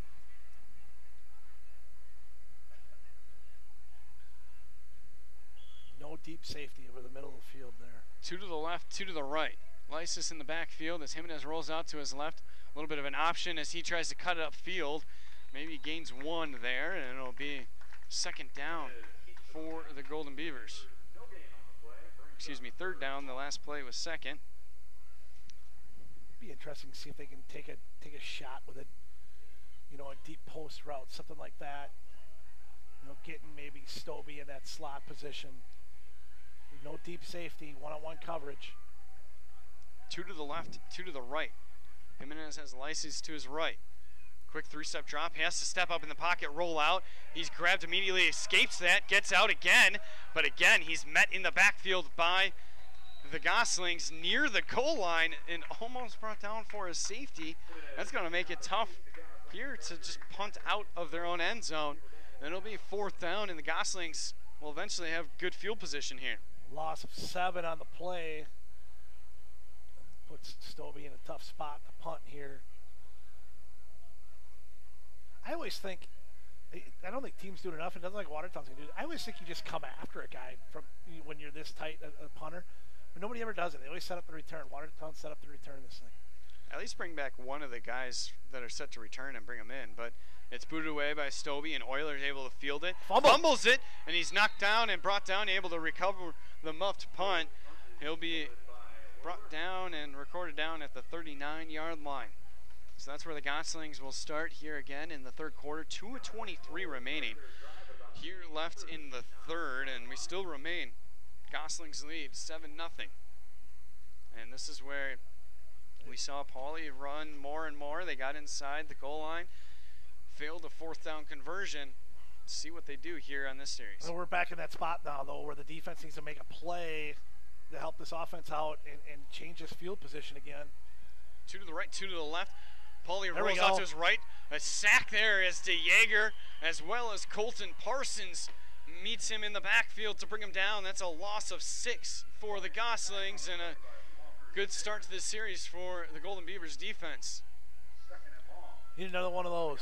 Something, you know, now, you know, maybe it forces Pauly to throw the ball deep a little bit here. He's had some trouble doing that tonight. Send one up to Ian again. See if he can go get it. That requires Watertown to pass the ball, though. Right. We haven't seen too much of that here in the last 2 quarters of play as Pauly drops back, look for a screen, unable to find him. He has to roll out to his left, finally gets a pass off, and it's intercepted on the near sideline. Flag is thrown, though. I think it's going to be who it's against. It's going to be lineman downfield. It's going to be lineman downfield. This is going to be an interception here. 70 for Watertown is way down the field there. Who got that pick? Trying to figure it out. It may have been Bird. I think, let's see here. Heinzen. Heinzen comes up with a huge interception here. There was a cluster of gold helmets in the area, unable to see initially, but the 2nd interception of the night for the Golden Beavers. That's another big one. There's the big play. Clock's still running for some reason. There's the big play they needed. Get out of that. They get out of that field position hole. Got it on their own 37 now. They've moved the ball fairly consistently here in the last quarter and a half. And you got to see here, the run game hasn't been the most effective. The pass has had the big plays, but it hasn't been consistent. Right. Trying to get something as Golden Beavers 1st and 10 on their own 37-yard line. One to the left, 2 backs in the backfield. Next to Jimenez, 2 on the right, and an offsides will be called against the Goslings, and it's a free 5 yards for Beaver Dam. Again, I just feel like again Beaver Dam has played to win this football game. I'm not sure. Watertown's it just feels almost like playing a little scared almost, or maybe again just shocked they're not able to get the ball in the end zone as much as they've been able to move it. But Beaver Dam defensively has made some tremendous adjustments tonight. Interesting to see here. I mean, Pauly hasn't been the greatest passing, but see what offensive changes they make if they do. 2 to the left, 2 backs as it's handed off to Lysis. Excuse me, that's Stobie who gets the handoff and just gets back to the original line of scrimmage. And he's brought down immediately. It'll be 2nd down and 5 now for the Golden Beavers. It's been tough to get the run game going. They've had a hard time.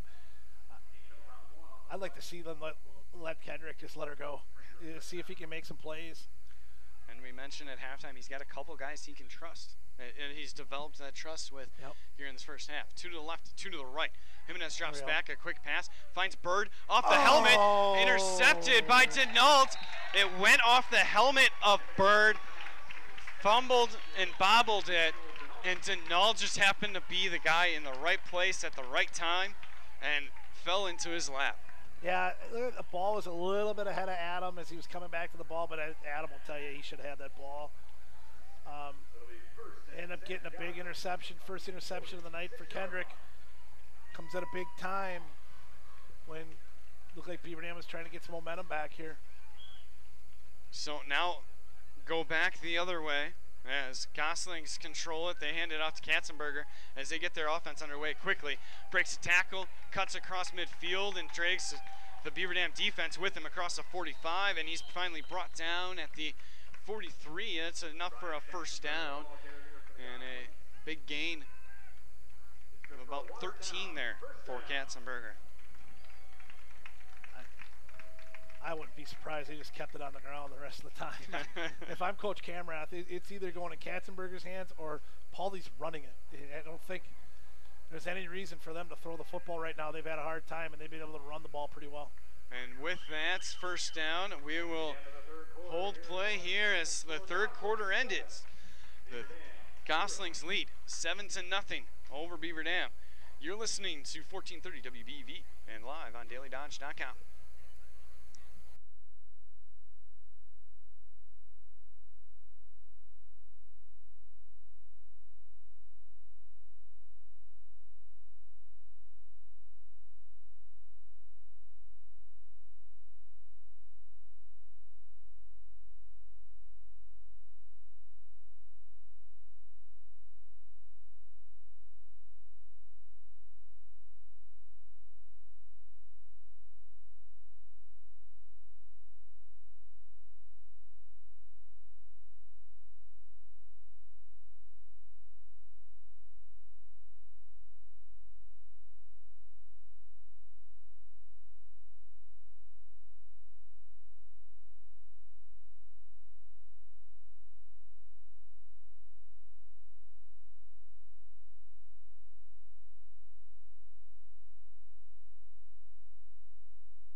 Welcome back here to Watertown High School. You're listening to Beaver Dam High School football, brought to you by Surefire, Richards Insurance, American Bank, Landmark Credit Union. Gosling's underway here in the fourth quarter as they hand it off quickly to Katzenberger, and he's met immediately at the line of scrimmage. Stood up and brought down. It'll be 2nd and 9. Quick gain of 1, just able to lean the body forward. But back and forth battle here ever since the first quarter where the Goslings were able to put the first 7 up on the board. Neither team been able to execute since. No, and it's been it's a defensive struggle, that's for sure. But opportunities, I think. Beaver Dam has had opportunities here. 2 to the left, 2 to the right. Fakes the handoff to Katzenberger. Pass finds his brother Pauly, who's open in the field in the middle. Breaks the 20, brought down past the 15. And we were surprised. I think that surprised both of us that they threw the ball. But Pauly finds Pauly for a first down. Pick up a 30. It'll be marked down inside the 15, awaiting official spot here, but it'll be about the 12-yard line as the Goslings yet again in the red zone. It's not over yet. Beavers did a nice job in here. You need a big stop. 11 minutes to go here in the fourth quarter. 2 receivers to the right, 1 to the left. Katzenberger to the left of Pauly as he takes it himself, fakes the handoff, runs up, dives forward, and he breaks across the 10-yard line just short of the 5. And it'll be a gain of about 8 for the Goslings. Good pick up there, and again, that's been there. Although Katzenberger's done a nice job too now. 15 carries for 88 yards. Pauly 13 carries for 73 yards. 3 to the right, the handoff goes to Katzenberger. He hesitates, cuts to the left, crosses the 5, brought down, and just short of the goal line. It'll be at the 2. So 1st and goal upcoming here for the Goslings.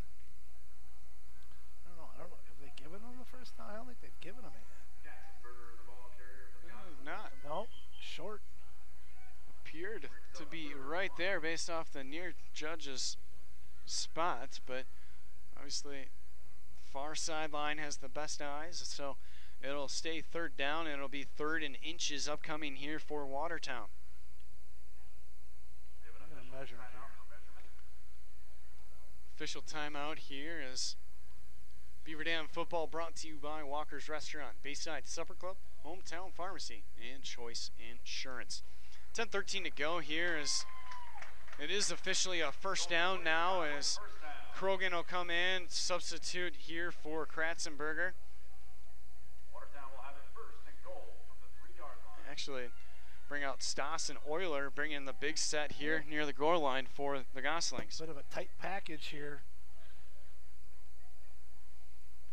We'll still run out of the shotgun, but you got 9 guys on the line of scrimmage huddled up with Krogan as Pauly comes forward, breaks through, Met immediately stood up, but able to break through that again and gets another touchdown for himself. A couple interceptions for Pauly, but able to do it himself near the goal line here on a couple occasions, and now the Goslings lead 13-0. Boy, it looked like Beaver Dam had him stacked up. It was Rosado had him first, but it looked like a whole bunch of Beaver Dam guys. I'm surprised it seems scored in there. Just really shows it's tough to bring down a guy that's 6'4". Yeah. 9:55 remaining here in the 4th as Kajowski's on to kick the extra point. It's up and through the uprights. And we stand now 14-0. Gosling's lead over the Golden Beavers. You're listening to Beaver Dam High School football here on 1430 WBV and live on dailydodge.com.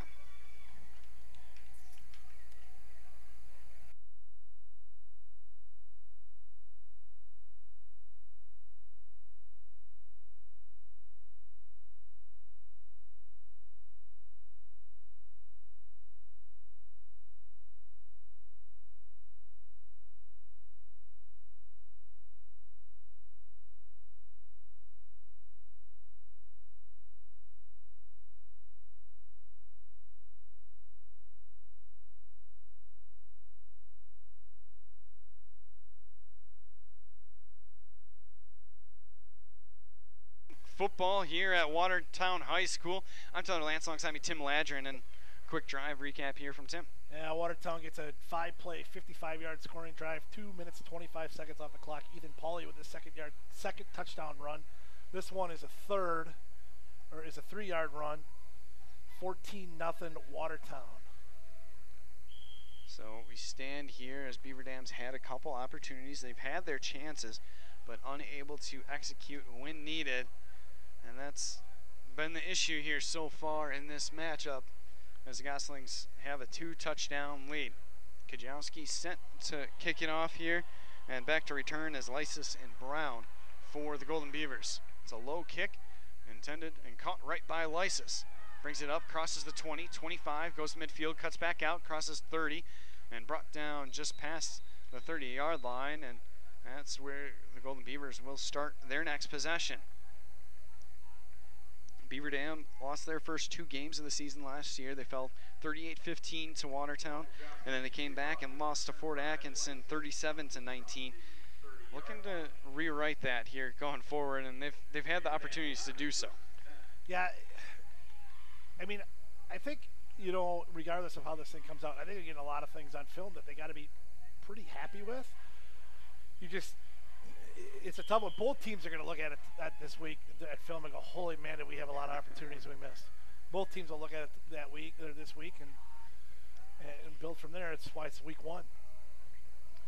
Jimenez takes the snap from the shotgun, hands off to Brown. Brown breaks through the line and cuts across the 35-yard line, just short of the 40. A good gain on first down for Beaver Dam, as it'll be about 2nd and 3 with just over 9 minutes to play. They're going to speed this up a little bit. 2 to the right, 2 to the left. Brown just off the line. Jimenez takes a snap, 3-step drop, looks downfield, throws to his receiver. Brown intercepted, though, by the Goslings, and Jimenez just underthrew that, and Katzenberger, who's had quite the night on the ground on the offense side of the ball, puts the dagger in it on the defensive side, and really tries to just take the ball back, and the Goslings now have a chance just to run this clock down. I think that was intended for Boschert, and boy, the throw was close, maybe a little behind, but I think it's just a really, really nice play by Katzenberger on that. Come up with that, a great catch. Yeah, he's had a phenomenal night, and on a night where Watertown's, I think, been subpar, Katzenberger's been very good. 2 to the left, 2 to the right. The handoff will go to Katzenberger, who skips through the line of scrimmage, breaks a tackle, fumbles. Trying to come up with it. There's 4 Golden Beavers around, and Beaver Dam takes it right back near midfield. And the Goslings have a crucial turnover here with just under 9 minutes to play, and we start to get into a little bit of sloppy play on each side of the ball. Is that Katzenberger? Katzenberger. All those accolades are giving him, and he fumbles it away. You know what? Who else can we talk up here? I think it was Cole Weber that stripped that ball out. That ball went forward about 7-8 yards, and 4 or 5 Beaver Dam people on top of that. Big play, still in the ball game now. So 1st and 10 for Beaver Dam on the Goslings 49 with 8:47 to go. And 2 to the right, 1 to the left. Brown to the right of Jimenez. And there's some movement on the line. There's a pointing game going on right now. We'll see where it is called. And Schoenberg pointing. It was against the Goslings, but still nothing for sure quite yet. Talking to Mankey, the center. And it'll be 5 free yards for Beaver Dam. And they moved that much closer to the end zone. 1st and 5 on the 44-yard line. That's the great part about being on the road is you get to hear the road fans yelling. They weren't happy with that one. Take that one any day as 8:47 to go. 2 to the right, 1 to the left. Jimenez drops back, a quick screen over to the far side, intended for Fletcher. Had to go up to grab it, so allowed the Goslings to come in, and they'll wrap him up immediately and bring him down. So it'll be a short gain of maybe 1, so it'll be 2nd and 4 for Beaver Dam. It was a slow developing play. I think Kendrick was waiting to see if the deep guy was going to be open down that sideline, as they like to run that sort of wheel route behind the from the slot behind the receiver on that screen play, and it wasn't there. 2 to the left, 2 to the right. Brown next to Jimenez. 2nd and 4 is another quick screen. Oliver finds the near sideline, but ball incomplete as it was thrown just too low to the intended receiver on the far sideline. Looked like it was thrown over to Bird. So it'll be 3rd and 4 for Beaver Dam as they're in Gosling's territory, but they haven't had much success there so far tonight. 2 to the left, Heinzen, Boschert, as well on the right you have Fletcher. Stobie insides and Brown just to the left of Jimenez. 3rd and 4. Jimenez, a quick pass, keeps it himself actually and runs across the 40 for the first down, and a good job there by Jimenez. And Jets using his Jets. Jets using his Jets. The big pickup there. We saw that a few times last year. He's a sort of sneaky quick, does a nice job of finding holes, and I'm sure they'll use that a little bit more as the season goes on. But the amount of hits that he tends to take, and he's a big part of this offense. You want to limit that as much as you can. 3 to the left, 1st and 10 on the Gosling's 39-yard line. Brown moves out, and there was no flag there, but Jimenez throws it short.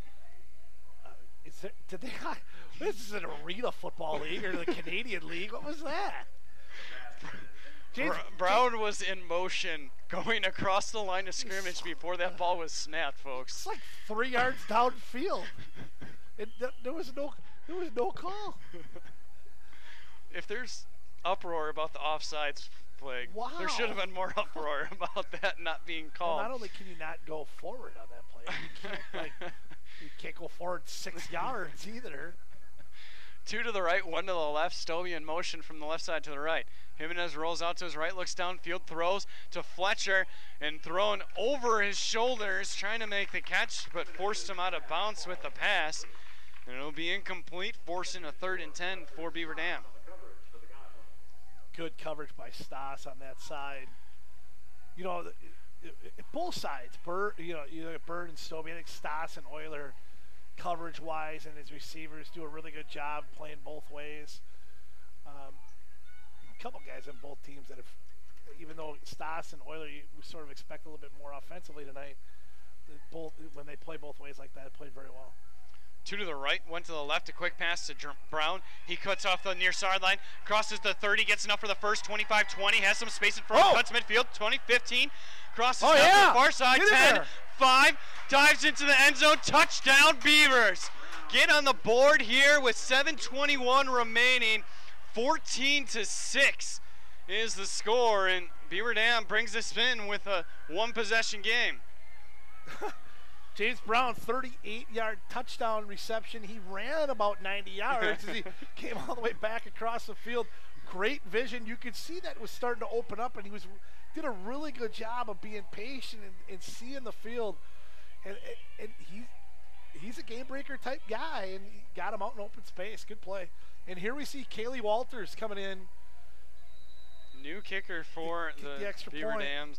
Golden Beavers in a timeout called here. Not enough men on the field. Not sure as someone's running out there. I believe that's Schoenberg, who may have left and now coming back in. Oh, no, that's Weber. It is Weber.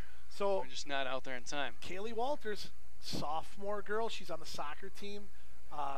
She is their field goal extra point kicker this year. You'll remember 2 years ago, they had Erica Chitko out here. This is her first attempt. This will be interesting. Not only is she a female, but she's a sophomore. It makes it really interesting. The story is she was in the weight room and she asked about it a little bit, and they during the season here they worked her out a little bit and tried it, and she's got a good leg. They said close to 35, 40 yards. Yeah, from warm-ups, she was hitting 35. She was hitting about halfway up the post from 35 in warm-ups. So 40 is definitely within reach for her, but her first kick's going to be from 20. and she's little out there. She looks little. Come on, Kaylee. See as we get this up and going here. The snap is good. The kick is up. Oh, atta girl. That's and the in kick there. is up and there through. You go. There Beautiful you go. kick there from Kaylee Walters, and that brings us within 7. 14-7, the Goslings lead. And we'll be back with more Beaver Dam High School football right after this. You're listening to 1430 WBV and live on dailydodge.com.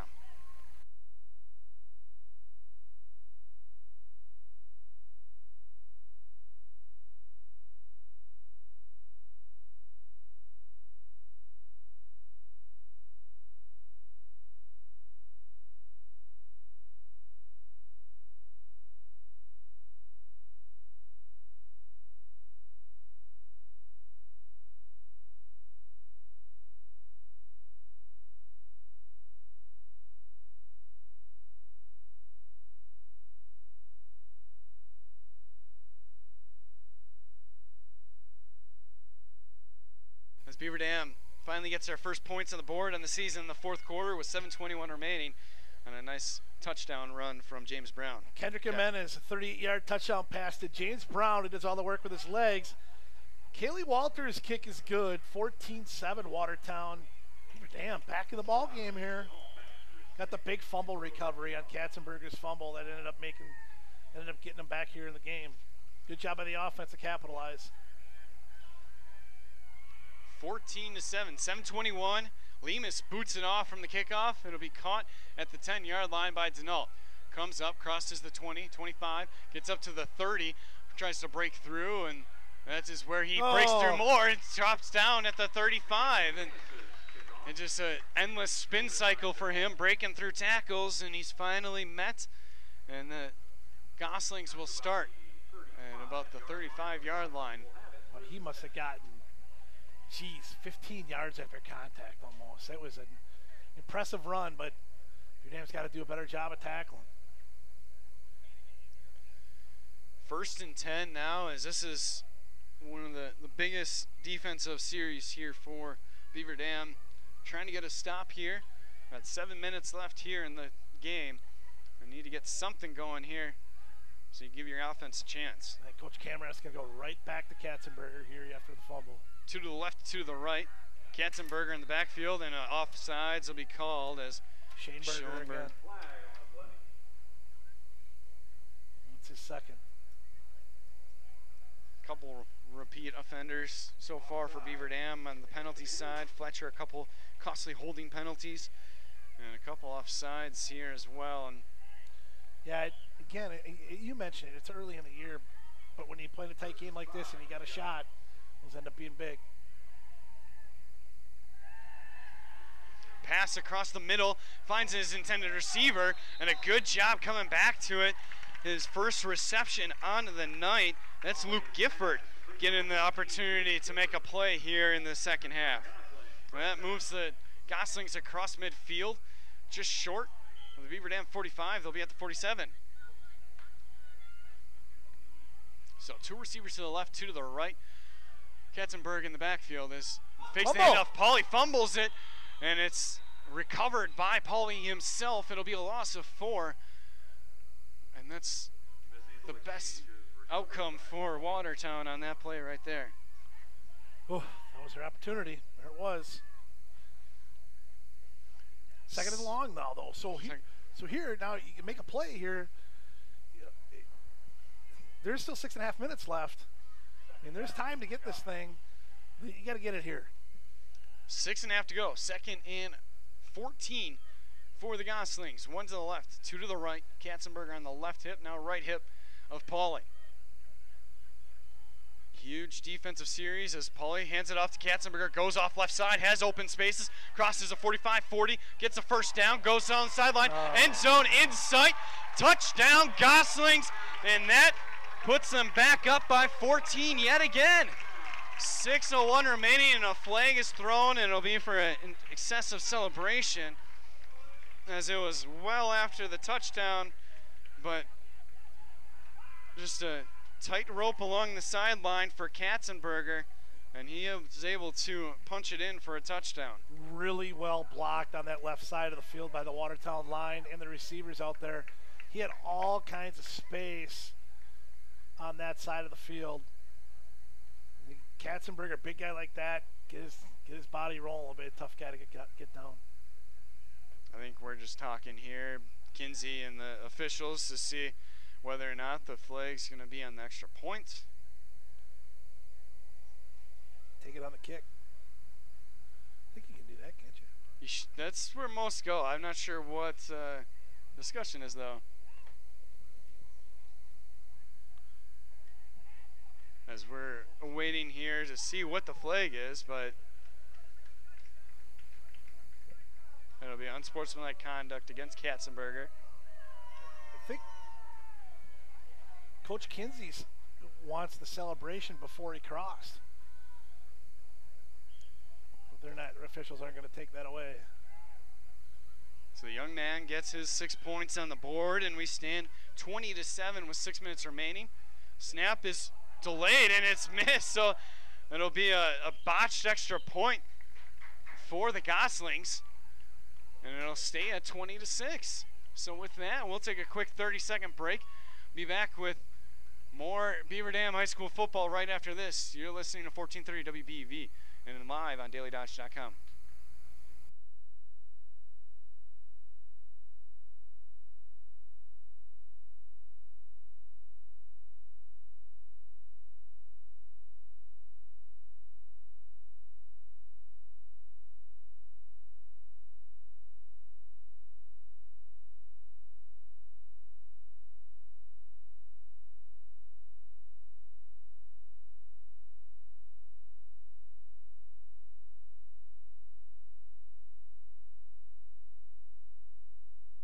I'm Tyler Lance alongside me, Tim Ladrin, as Watertown leads 20-7 now over Beaver Dam, and a big touchdown run by Katzenberger really did that there. Yeah, that one hurts. It's Watertown 3 plays, 65 yards, 1:10 off the clock. Brian Katzenberger 50-yard touchdown run to make it 20-7. As the kick is no good after the bad snap.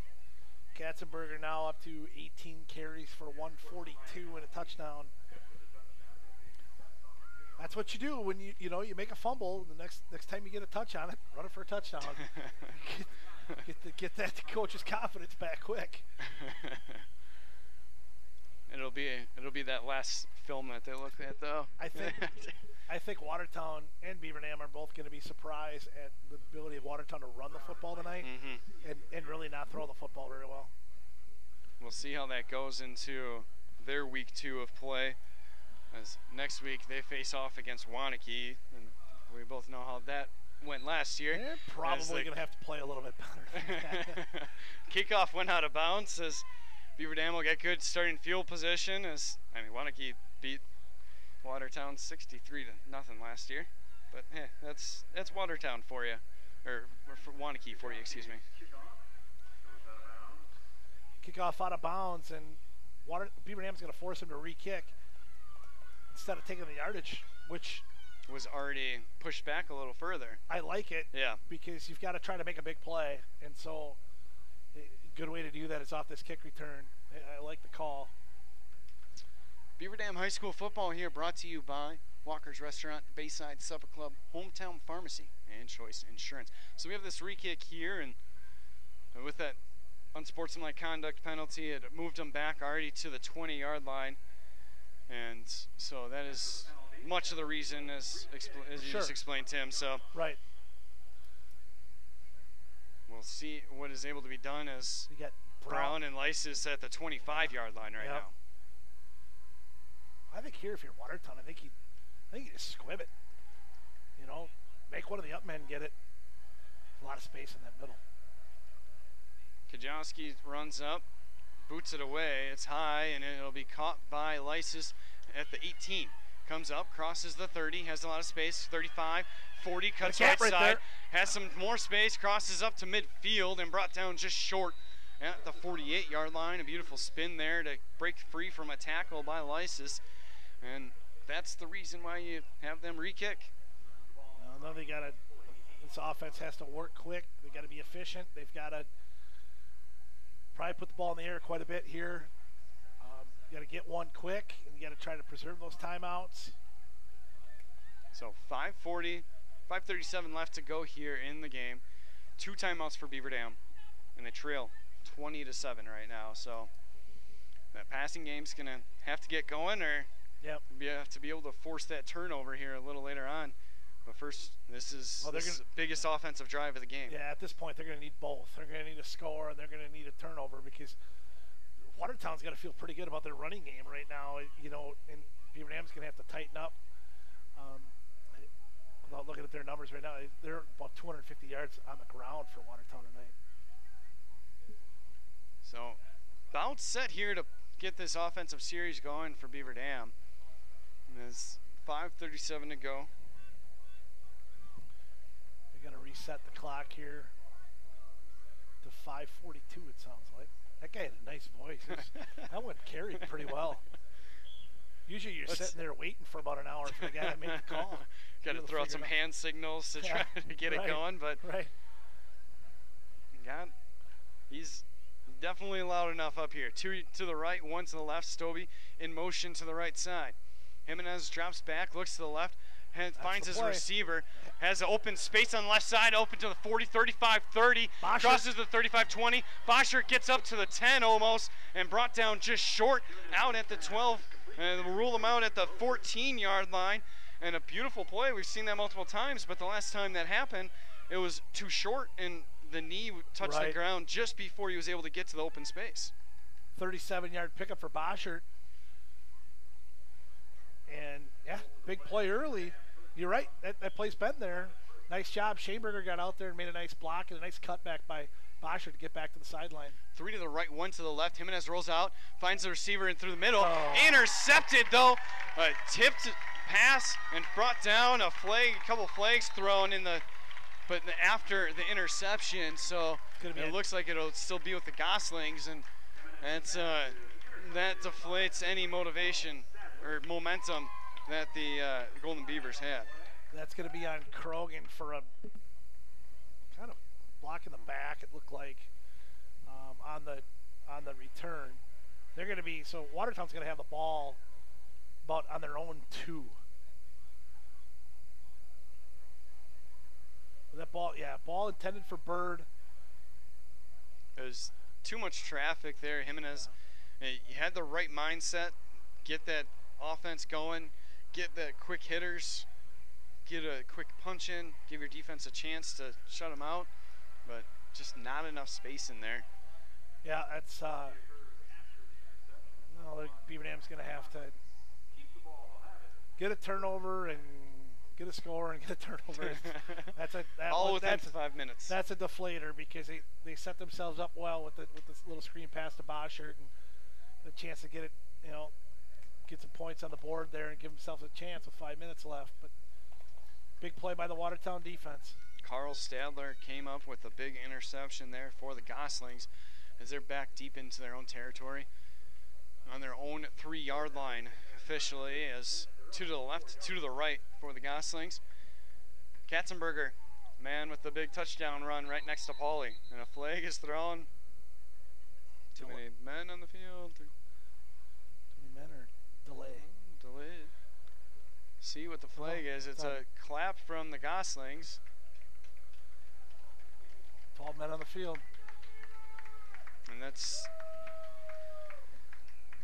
flag was against the Golden Beavers for 12 men on the field, and you thought you could have had something there, but you give them 5 free yards to the Goslings after them back in their own 3. 12 penalties. Makes it a little easier for Watertown here. 12 penalties, and you're right. I mean, you're going to see a lot of penalties usually the first week, and I mean, every week every year, first week you got to clean that up. You're going to have to clean it up. 1st and 5, 2 to the left, 2 to the right. Pauly back shotgun with Katzenberger to his left hip. 5:22 remaining here in this game as it's handed off to Katzenberger after a high snap. He barrels through, gets close to the first down, and it'll be just short after he's brought down. But for the Goslings, the most important thing is that the clock continues to tick. Katzenberger's going to cover that thing up. That fumble earlier that led to the Beaver Dam touchdown. If there's school this week, he'd definitely be holding a ball and carrying it from class to class. 2 to the left, 2 to the right. Katzenberger to the right hip of Pauly. 2nd and 2, under 5 minutes to play here in the 4th quarter. High snap as it's caught by Pauly. He just takes it himself and he runs forward. Maybe gets back to the line of scrimmage. It'll be a gain of 1 actually. And it'll be 3rd and short now for Watertown. That was interesting as Katzenberger and him both went up for the ball on that one. It's hard to see who had the ball. They've had a lot of trouble with that tonight. That's definitely what Pleister as well as Pauly will be working on this week, with working on that snap, seeing how he can make it a little more consistent.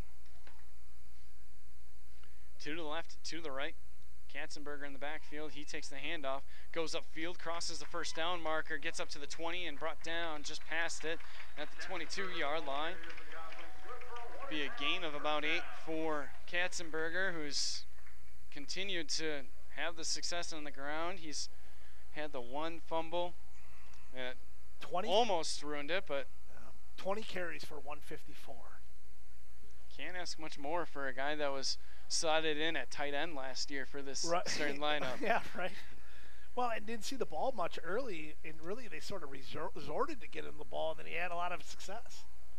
2 to the left, 2 to the right. Clock continues to run as Katzenberger gets a handoff, covers it up, and is met at the line of scrimmage with the whole defensive line of Beaver Dam. So 3.5 to play here in the fourth quarter.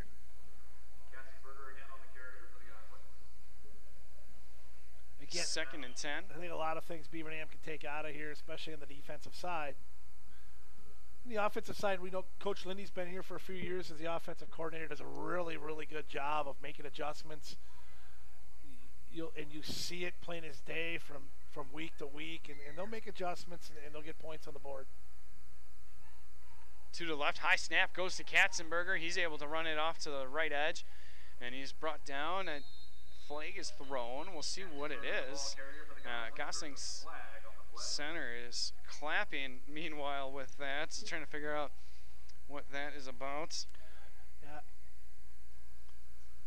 This Pleister appears to be against Beaver Dam. We'll see what it is.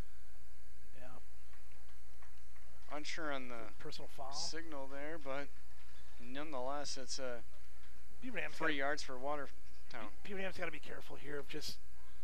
I know they're frustrated and they've played hard. You just can't. Don't let things get out of hand here. You got a long season ahead of you. You've played well.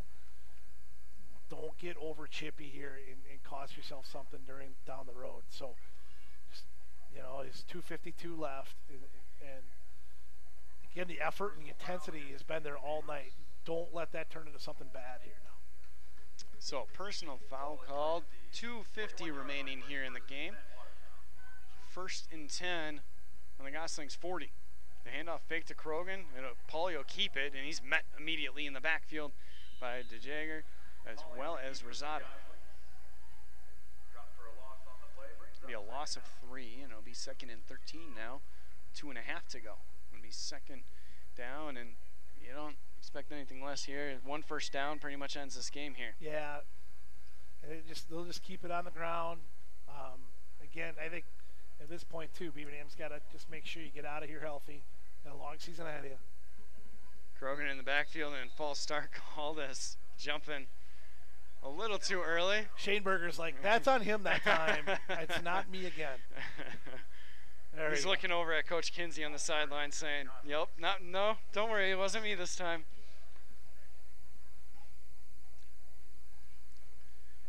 .2:11 on the clock. It stops for the time being, and back. 2 to the left, 2 to the right. Fakes the handoff, a pass here as it's intended to receiver Stas. Catches it, gets across his midfield, gets up to the 48 of Beaver Dam, and a flag thrown at the end of the play. I have to imagine that's in the area of a face mask. Yeah, I would think so. He went down really awkward. Didn't look good, but he popped right back up. And Coach Cameron said, I need a first down here, and this thing's over. So they took to the air and got it. Good ball there. Pauly hasn't thrown, he's had a hard time since the first quarter, but that was a really nicely thrown ball right there. It was overlooked here and seeing what the play call is, or what the penalty is, and they picked it up. So no flag on the play there. So it'll be a first down as they await the sticks to move with 2:01 remaining. Maybe a horse collar there. They got away with one there. It looked awkward. The way Stas went down, he was between 4 guys too. It just looked awkward, but popped up fine. 1st and 10, Beaver Dam territory. 2 to the left, 2 to the right. The handoff goes to Krogan, actually kept by Pauly. He'll run upfield, crosses the 45, and he stood up, gains an additional yard, and be marked down at the 44-yard line with forward progress. 20-7. The Goslings will come out victorious here, but it'll be a minor victory in the first half for Beaver Dam for the most part. Two to the left, two to the right.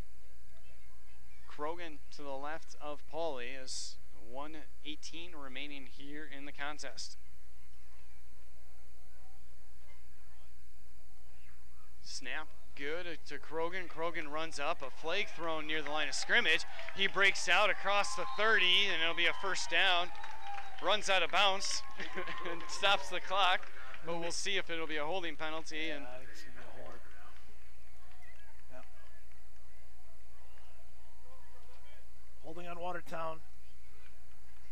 Holding against the Gossling. Coach Cameron has got to be like, you got to be kidding me. They were, I mean, you said, what, 3 penalties earlier in this contest at most? And it's just kind of stacked up here in this fourth quarter as felt a little too confident, got a little bit out of rhythm.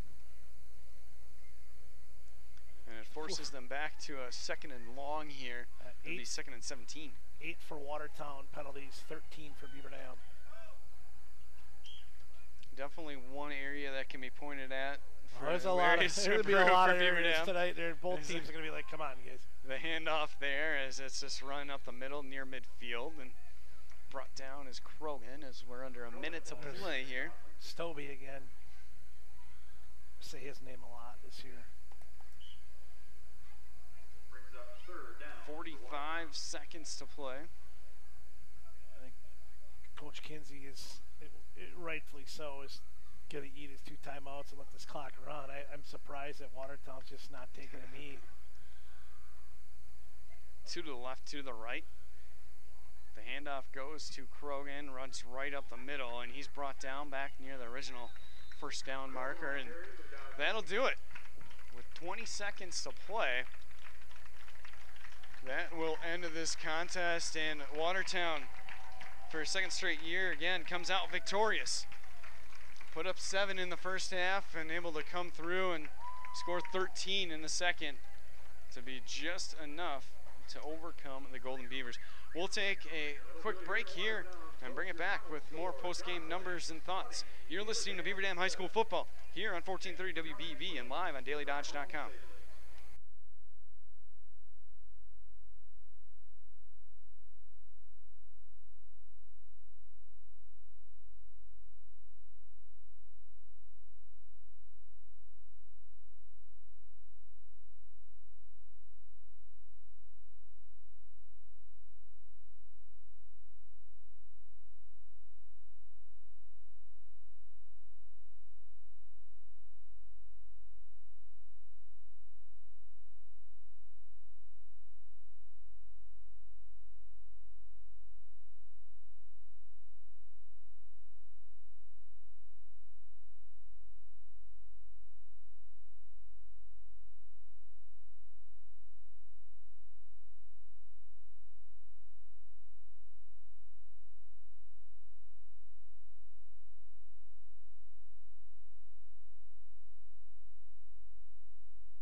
Welcome back out here to Watertown High School. I'm Tyler Lance, alongside me Tim Ladrin, as recapping this defeat here by Beaver Dam as they fall short 20-7 to Watertown. And some quick numbers here, but first off, the Chrysler Dodge Jeep Ram drive of the game, drive of the half. Definitely Beaver Dam being able to get their first points on the board. Yeah, they get it after a Katzenberger fumble. Beaver Dam goes 4 plays, 49 yards, 122 off the clock. It's a 38-yard touchdown pass, Jimenez to Brown, that is the drive of the half. And Kaylee Walters with the extra point. Tops it off, and she makes her debut and able to get that first start in her young football career, as she's got a bright career with that leg if she's able to hit 35, 40 yards. Kind of cool, too, with her being a sophomore. I mean, you might be able to see her for 3 years. That would be pretty fun. And looking at this game here, we were talking about it over the break here, and just such a big difference on the ground in Watertown. That's where they really made their mark, where we were expecting them to kind of make their statement through the air. 244 yards on the ground for Watertown. Katzenberger leads the way. Is 22 carries for 156. The touchdown was important. He gets a touchdown, the 50-yard touchdown that sort of ices the game. After he fumbles it away to Beaver Dam to set up their score. So he gets that. Paulie goes 18 carries for 77 yards. He has 2 touchdowns as well. I think Watertown found out they could run the football a little bit from both of those guys. And Paulie's just deceptive enough with the ball and with his legs to be that second factor in that read option with Katzenberger. So Watertown comes out victorious. Their numbers look slightly better. Watertown, as we mentioned, maybe something to worry about moving forward, if with the amount of struggles that they had through that past game going forward into their Wanakee. I don't know what you expect out of Watertown with that, right. But moving forward, most importantly, into Badgers South play. Yeah, and they're a team that got in, was that last team in out of the South last year. They go, Ethan Paulie's 13 of 26 for 153, no touchdowns, 2 interceptions. They stack up 397 yards of offense, but done in a little bit different way. I think Watertown goes back this week in the locker room and they go, okay, we can run the football better than we thought we could, but the passing game is what we got to work on. They've got weapons all over the place with Denault, Stas, Paulie, Euler, but they're probably a little bit disappointed, especially, and that's one of the things with Watertown we've seen in the past too. They get inside the 20, sometimes they have a little bit of trouble. They had a lot of trouble here tonight and kept Beaver Dam in the football game. We'll bring it back here right after this break with your Beaver Dam recap and our final thoughts. Be back right after this. You're listening to Beaver Dam High School Football here on 1430 WBV and live on DailyDodge.com.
Welcome back here to Watertown High School in your post-game recap of Beaver Dam High School football. I'm Tyler Lance, alongside me Tim Ladrin. And Tim, the numbers on the ground didn't look the greatest, but there's a lot of positivity that can be taken out of this game for sure.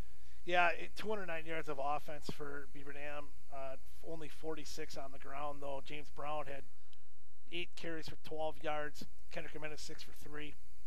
Lysa 6 for 21. Stobie 2 for 2. Kendrick Jimenez is 10 of 21 through the air for 163, 1 touchdown, 3 interceptions. That touchdown went to Brown with his 1 catch for 38 yards. Boschert at 2 for 37. Fletcher 1 for 2. Bird 4 for 23. And Stobie 3 for 63. Yeah, you know, I think they found some things, at least through the air. They found some weaponry there. They get, you know, even getting Brown out in space. Stobie and Bird we mentioned multiple times. Boschert had a great run off that wide receiver screen. They're trying to get him involved. Obviously, he's a good athlete. So I think you've got some opportunity there with the receiving core. Going to have to figure out that running game, though. They're going to have to get that going.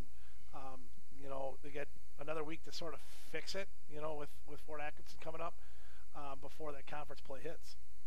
And it's definitely something to look forward to, and looking forward to future weeks here for this team.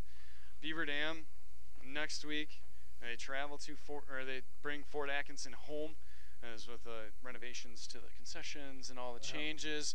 It'll be my first time seeing the new field house, at least the outside of the field house.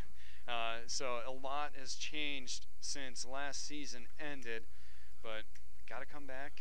Got to find that run game, but bring that defense that you brought tonight against Fort Atkinson. Yeah, I think that's certainly a positive. I mean, now you got to shore it up a little bit defending the run, but secondary was really good. In those, you know, we mentioned the front three. You know, as far as pass rushing goes, thought they did a pretty good job. That length, especially DeJagger and Shaneberger bring, especially with that short passing game, they get it out quickly. They've got to throw over some pretty serious long arms there. So I think there's a lot of positive things, especially on the defense, to take out of. But again, I think on the offensive side, there's some things that are positive there as well. You know, they've got a week to figure it out again, and with, you know, who knows how good Fort Atkinson is, because they played Wanakee the first week, and Wanakee's probably going to beat a lot of people 66-0. But you know, but they're in the same boat as last year. You know, they got to figure it out, and then, you know, get ready for the Badger North season. And that they will do here in the next couple weeks. And Tim, final thoughts here just on tonight's game. I know we kind of gone through a lot here, but yeah, I think again, the nice thing about the football season is those first 2 games really, they're just sort of to test you. You know, you've got to win 4 in the league, and it feels like, I said, it feels a little bit like last year. Your goal is to get in the playoffs and win 4 in the league. So Fort Atkinson next week's another opportunity. First home game for them, but then it really starts to hit, you know, with when they go to Baraboo in week 3. So again, I think there's, you know, as a staff, they'll look at it, they'll find the positives, they'll certainly beat on the negatives and try to fix those things. But they put them, even though Watertown came out here and really played well early on, they hung in there and they played with a ton of emotion, and that emotion carried them a little bit, and they put themselves into a spot with a chance to win the football game. And there's a lot of positives to take out of that. And so they'll go back to the board, they'll fix some things, but they got to take those positives that they have and build off of those. I think it was fun to see that emotion from that sideline in that mid-second quarter, and just how jacked up those guys were, and just played with that type of toughness that really Watertown didn't show for a while there. So Watertown comes out victorious and beat Beaver Dam 20-7 tonight. They go to 1-0 on the season for the 2nd straight year, and Beaver Dam will come out 0-1 going into Fort Atkinson for the 2nd straight year. Beaver Dam High School football has been brought to you tonight by Surefire, Richards Insurance, American Bank, Landmark Credit Union, Walker's Restaurant, Bayside Supper Club, Hometown Pharmacy, and Choice Insurance. For Tim Ladrin, I'm Tyler Lance. Thank you for tuning in to 1430 WBV and streaming live on Daily Dodge. Have a great night.